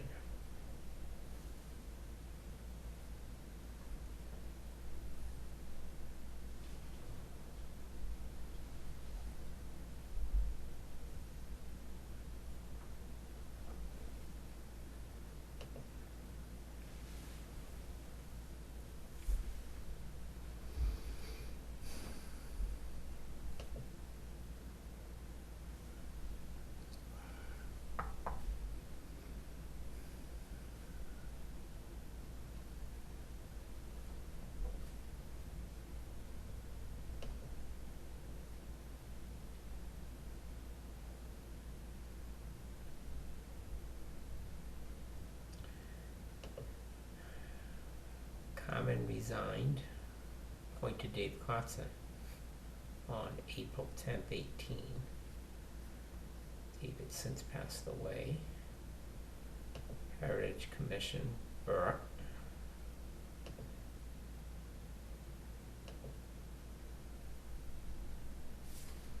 That was the last record I have. So, Right, do a little more investigating. I mean, just based off those dates and like when Dave Kotzen took over, that could have been a starting point for one of the positions, but more, I think if we can line them up so that if it's a March date or whatever, and then see what the RSA, I'm assuming it's like the other land use boards that you stagger those positions and then we can stagger these. Well, the possibility would be to appoint them now until March, to a short-term appointment so they can function, and then in March, when all the other committees get reappointed, to sync them up then. you know, I would be tempted to just all appoint straight for 3 years across the board. No, I understand, you know, staggering, but, you know, these people drop off like crazy and just even maintaining them, so just as we need to, and they have vacancies, just appoint them for 3-year period. I mean, you know, getting a 5th member has been extraordinarily difficult. Or maintaining them. Yeah, that too. I'd agree with that, as long as, first see what the RSA says, as long as we comply with that. Sure. I have no problem. We appoint everybody to a 3-year term or whatever. But Okay, so hold off till next week. yeah, Yeah. sure. Okay. All right, so. Unless you wanna vote in John to be on it. That's mean to do, somebody's not here. Yeah. Not here to defend himself. So this is just kind of a spreadsheet on, for the school payments that Nancy gave me, and another one is gonna become due shortly. So she gave me some figures. So the, so far, 5 months into the school's fiscal year, we've been paying them $652,239 in change, which is basically $69,000 a month lower than what our allocation should have been. At this point, if we, to catch up so that we're where we need to be by the end of June, from here on out, the payments would have to be $778.39.80. And she's just, you know, she would like to get a vote from the selectmen on which payment you would like to go with. If we stay with the $652,239, then our payments would jump up to, let's see, 796.06 for the remaining 6 months. If we opt to pay the 652.239 for December instead of the 778.39. So the missing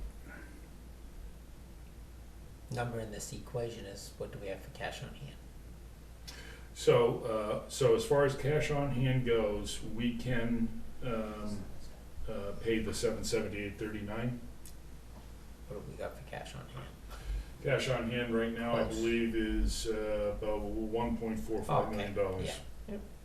Plus with, I just checked with Jessica when I came in, how the tax payments have been coming, and we've been getting funded quite well through that, so I think we, So, your number doesn't include that, I'll assume? Excuse me? Your number, your 1.4 cash on hand doesn't include the recent tax revenue? Correct. Correct. That was Yep. as of before the tax bills. Yeah, yep, okay, so we have sufficient to cover it. yeah. Correct. So I just need I'd a say- motion and a vote. I move that we pay 770,839.80 to the schools. Second that, all in favor? Aye. Aye. Great, thank you. Pay 'em. That answer your question, Roger? Yes. I thought you were gonna offer to fund the difference if we didn't, but. What else can we do that? Okay, next up I have, you took a look at the holiday schedule that Roger proposed. I signed it assuming that they corrected the date. Yep. Yeah. Okay, so we're good with that? That's I good. redid it though. I redid it with the new date, so I just needed to have that one signed. If you I can. did Yeah, sign they it. did Oh, you did sign that it. one? Yeah. Okay, Yeah. that's fine. Okay. Let's see, the health insurance, I sent you out some information. I don't know whether you saw it or not. I saw the email, I did not. Okay, so these are the two attachments to that email. Thank you. And basically, the plan that we have now from Tufts is not gonna be available, so the next closest plan that they have for 2020 is the one that's in the second column. And that's the one that represents a 16.4% increase in cost. And in addition to the costs going up, the co-pays go up, and the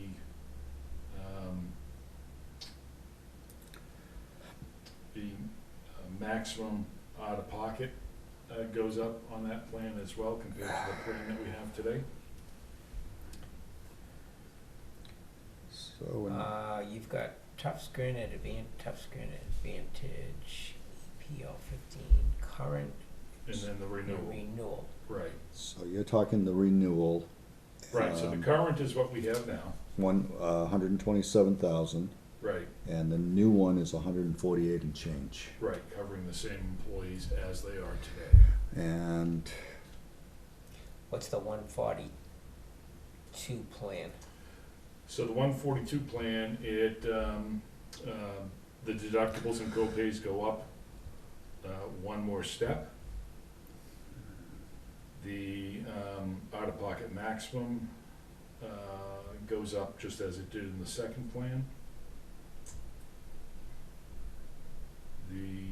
What do you? And basically I'm all just the trying to- co-pays. All right, let's do these slowly, because you've seen this, I'm just Yeah. trying to look at it now. Office visit copay goes from 15 to 25 and 40 to 50. What is primary care physician, and 40 must be a specialist? Correct.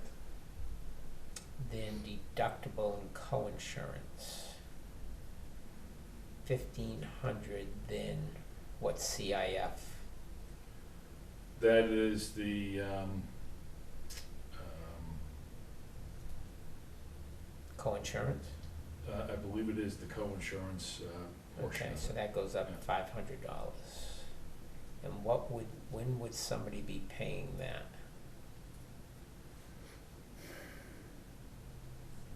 No matter what? Well, up to the maximum, so you have the out-of-pocket maximum, which is in the lower part of the column.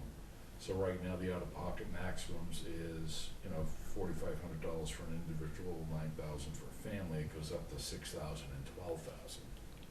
Yeah. But is that, do you only pay that when you go to the hospital? Well, only if you have a major expense, yeah. Okay. so Whatever items would add. Right, yep, uh, yep. Deductible, then 300 a visit versus 250. Deductible. Surgery.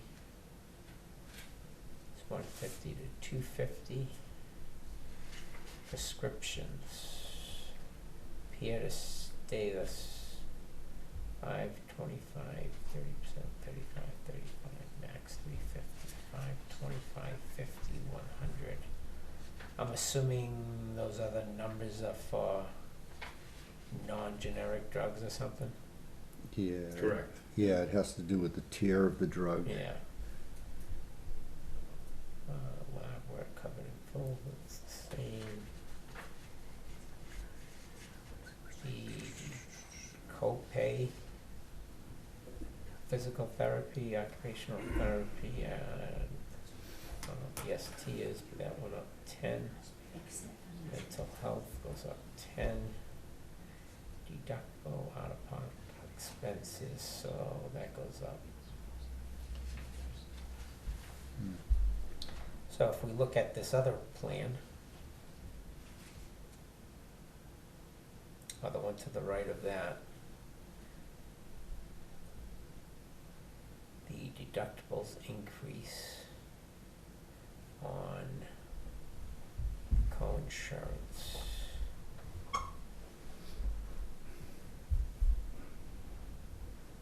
Also on the prescriptions.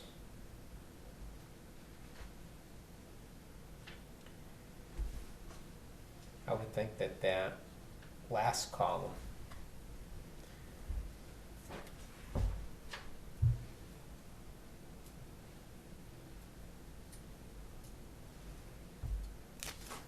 the difference between the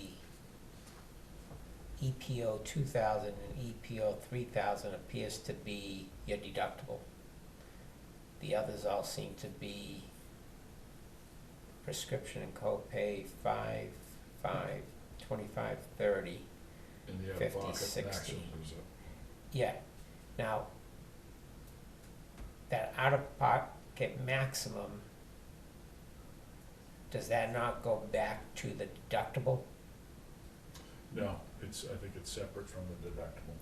So what is that saying? That if you paid a $3,000 deductible per person on the plan? That is per person, yes. Yeah.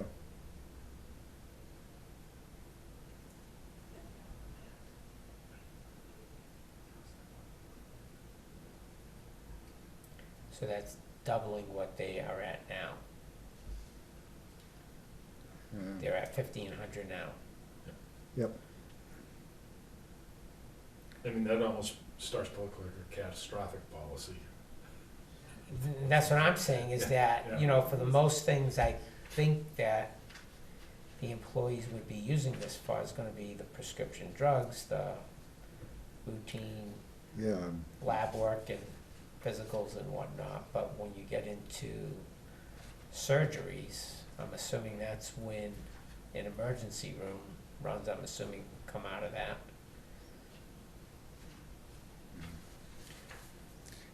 So, do the employees pay anything towards the plan themselves? 15%. 15%, it's 15%. an 85-15 split. That was a Okay. warrant article. All right, I didn't remember it. Yeah.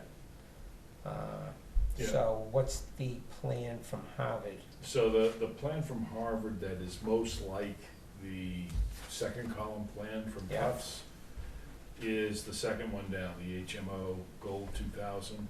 That, as far as coverage approximates it. As far as deductibles, I mean, there are some differences. Some of the co-pays on prescription drugs are lower. But is this number that you have, the squiggly line under, comparable to the addition that you've got here for what we currently have for That's what plans? that's what he's saying, yes. Okay. Yeah. Okay. And so if we went to the next one down, the HMO Gold, no, they're both the same rate. Yeah. What's the difference here? One's with deductible, one's without deductible. Where are you reading that? Side, third Yeah. line, third line down, Right, third one down. that has without the deductible. That's why it's a few dollars cheaper. What do you see?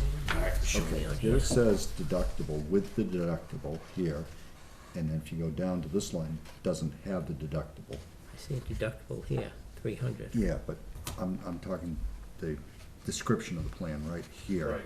Yeah, And the With With the the drug out-of-pocket- deductible, With- RX. with RX deductible, yeah, whereas this does not have that same, So Yeah, this doesn't have prescriptions? well, no, cause it's talking about scripts. Yeah, up Right. top it does. But if you look at the out-of-pocket maximum, that's where the difference is. It jumps from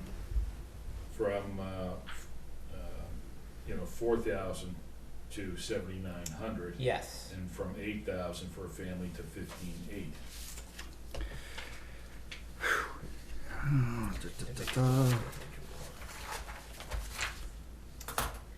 Now, the other possibility, I don't know, so on this, they would like to have an answer by next Friday, the 6th. We could probably drag the decision to the 9th, which is the following Monday, to renew with Tufts. Okay, I'm gonna try to get a quote from New Hampshire Interlocal Insurance to see, they offer policies through Blue Cross Blue Shield, and see if we can get something, competitive, just for comparison. Which is the one they told me that we had to wait the 2 years on. That's Health Trust, because we opted out of Health Trust. They have I think it's a 2-year waiting period Who's- before you can jump Who's back in. interlocal then? Who's? So Interlocal is another consortium of schools and municipalities that, basically have an insurance arm. Okay. And in talking to some of the other town administrators, they've gotten some, Better pricing. in some cases, not always, but, worth getting a quote from, I think. Yeah. I noticed on this one, you highlighted up top, no dental. They don't offer a dental plan? They don't. And we get our dental right now through Delta Dental anyway, Ah, so. and what have we got for pricing from them? Anything?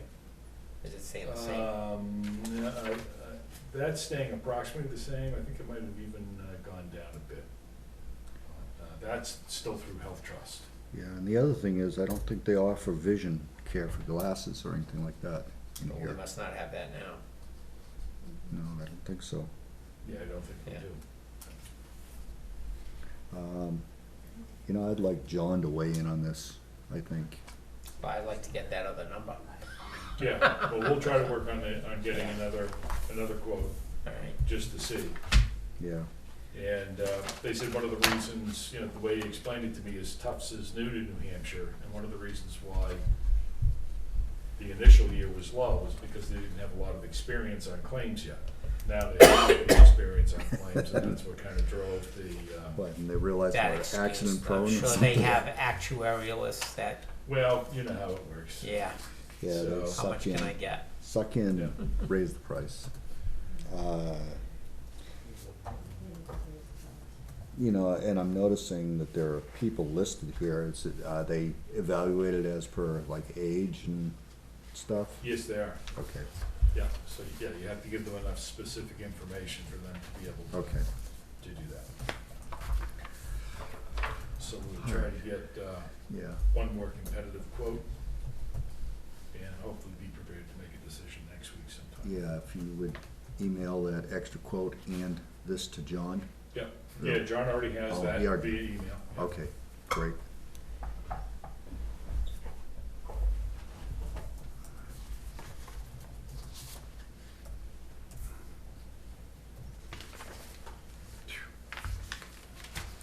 Costing too much.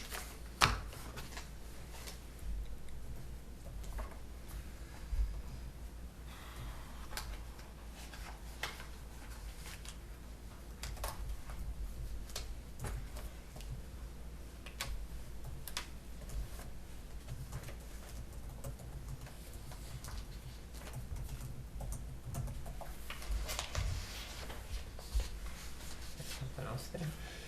Yeah, next on my agenda is the LED street lighting RFP. I just wanted to give you a sample. This is one I got from Hollis. I'm gonna be getting another one from Milford when the town administrator returns from a week off for Turkey Day.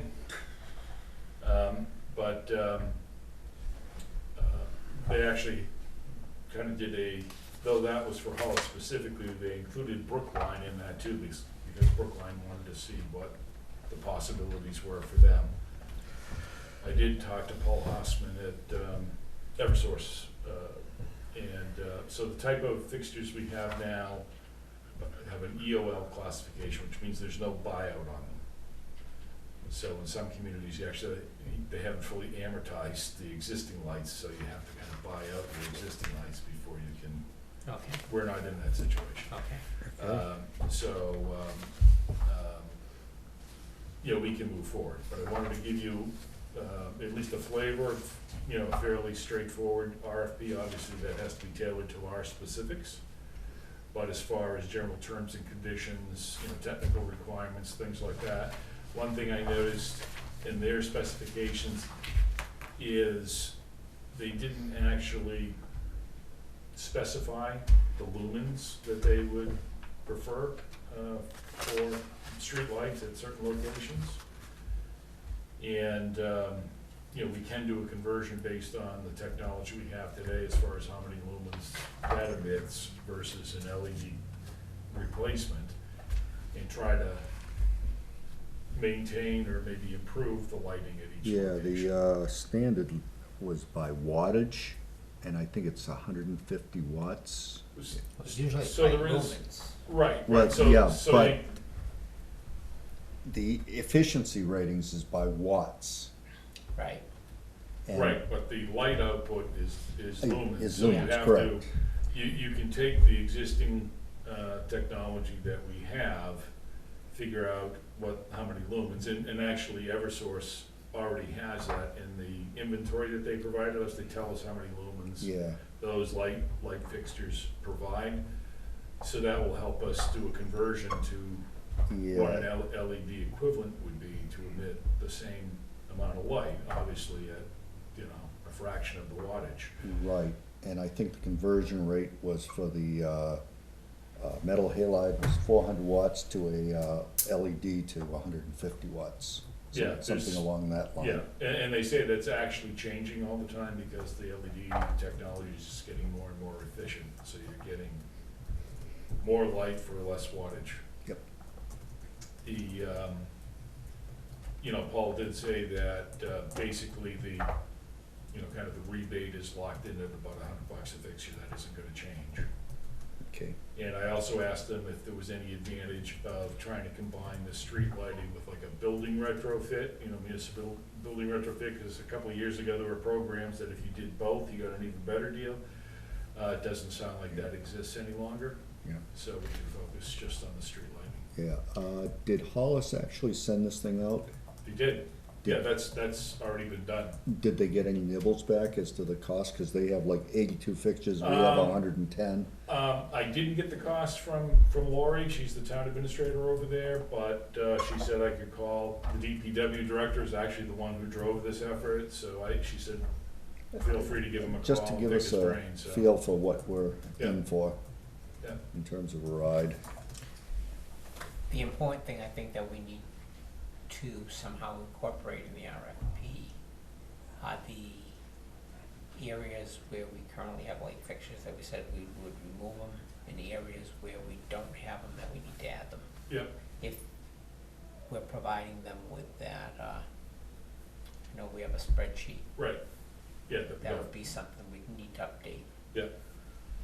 And, so we can take a look at that, and, we also have a couple of locations where there's, you know, broken fixtures, or there's just a head there and no light fixture on the head, that they identified as well in Who that did? inventory.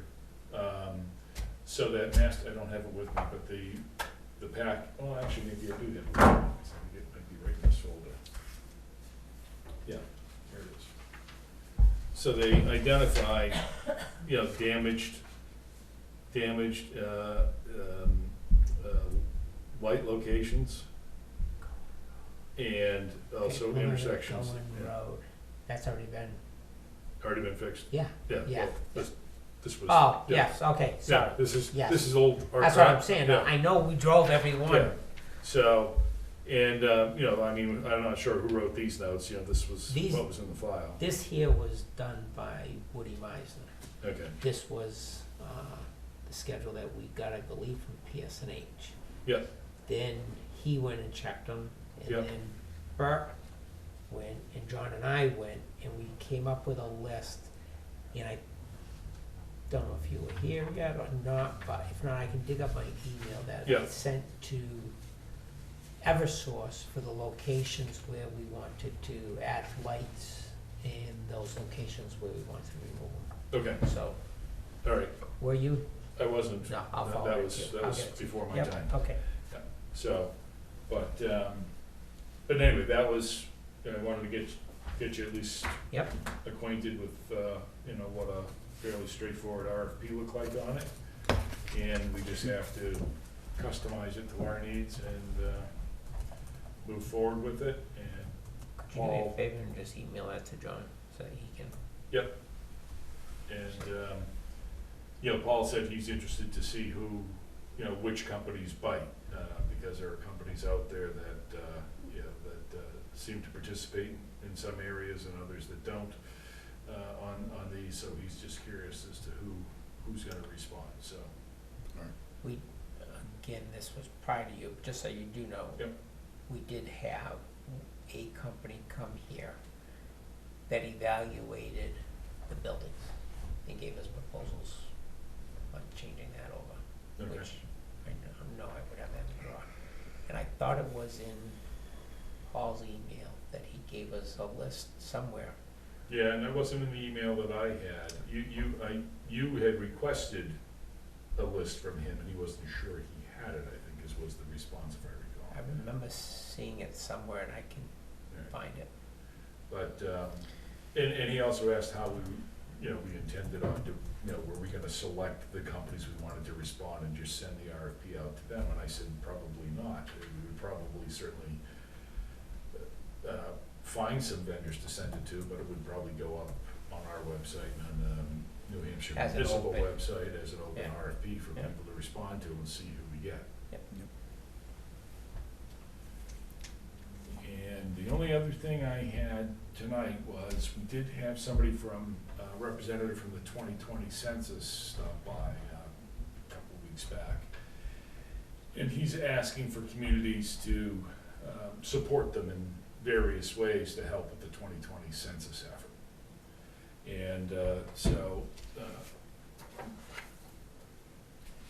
these are some of the ideas, and some of these don't apply to us as a municipality, but there are some things like, you know, putting it up on our website, et cetera, et cetera. You can also request getting, you know, materials for the lobby or, you know, whatever venue you want. So I thought I'd have you take a look at that and consider, you know, whether, you know, you wanna make some effort to support the 2020 census effort, or not, and if so, what level of participation you would like the town to take. I would just say, put it up on the web and say this is available and here's the folks you contact.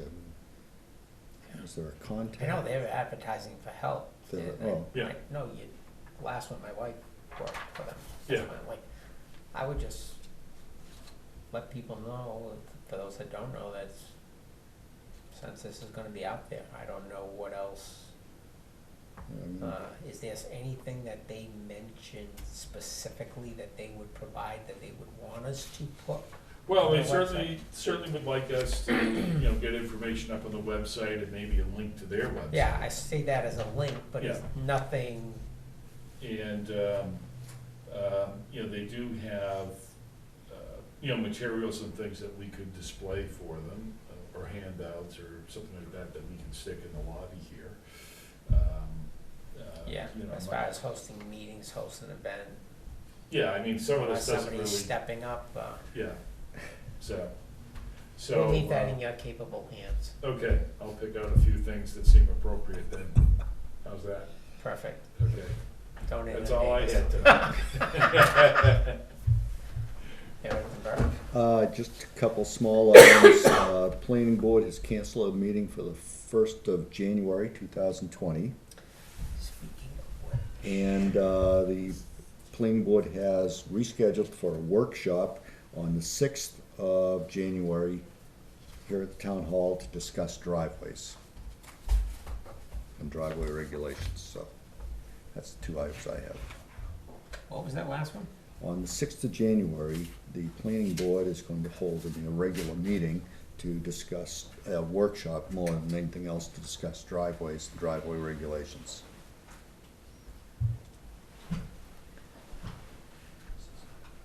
(2020).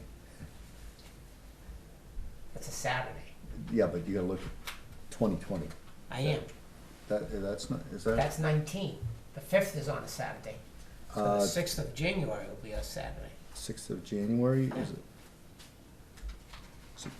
It's awfully nice of you guys to meet on a Saturday. Well, it was a Monday night, whatever it was, 5th, Oh. 6th, 7th. It was the first Monday in January. I'm sorry. 31st, 1, 2, 3, 4, 5, 6. It would be a Monday. Yep. Okay, all right. So they're gonna have a Ir- meeting with, Irregular meeting, just the members, Oh. workshop. okay, It's not a regular hearings or anything like that. right. So it's not changing zoning. No, just to discuss driveway regulations, Okay. that sort of thing. The other thing that I'd like to, we have that flyer that was supposed to be sent out for the police station. I'd like to be, and on that flyer, we're supposed to put in a date for a public, not a hearing, but just a public meeting to answer questions and go through that again.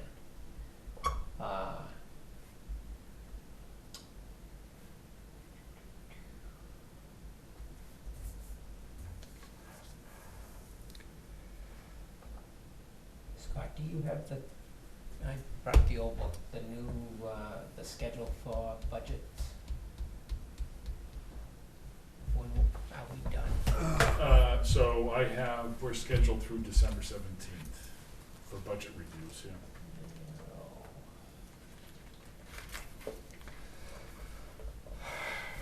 And just remember, we have 2 meetings for the selectmen scheduled on Christmas Eve and New Year's Eve. Well, those will be canceled, I'm sure. Do we want to cancel or reschedule? We'll probably cancel. Wait till John's here next week and we can talk about that. But the intent was, I'm gonna try and get that flyer out, to have a meeting to answer questions before we have a public hearing on the warrant article. But we're, I'm out of time.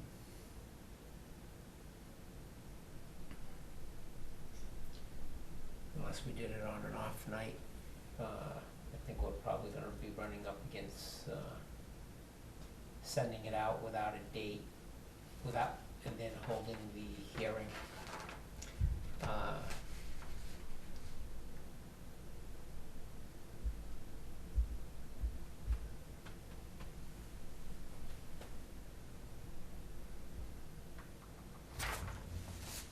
I think if we don't put a date on it, I don't know how we're gonna give them the opportunity before the hearing. I think next week we're gonna have to pick a date, whether we do it for a public hearing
So the last date, the governing, last day to hold the first public, last day for select board to publish notice of time, places, and a public hearing on a bond or note issue is January 14th. And that hearing's gonna be held at least 15 days, but not more than 60 days before the first session, which is the deliberative session.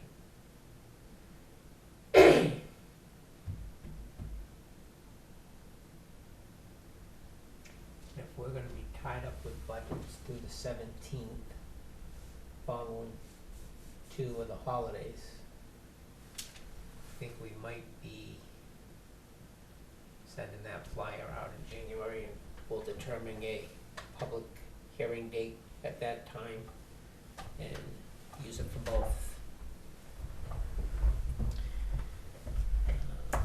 Let's put that on next week's agenda.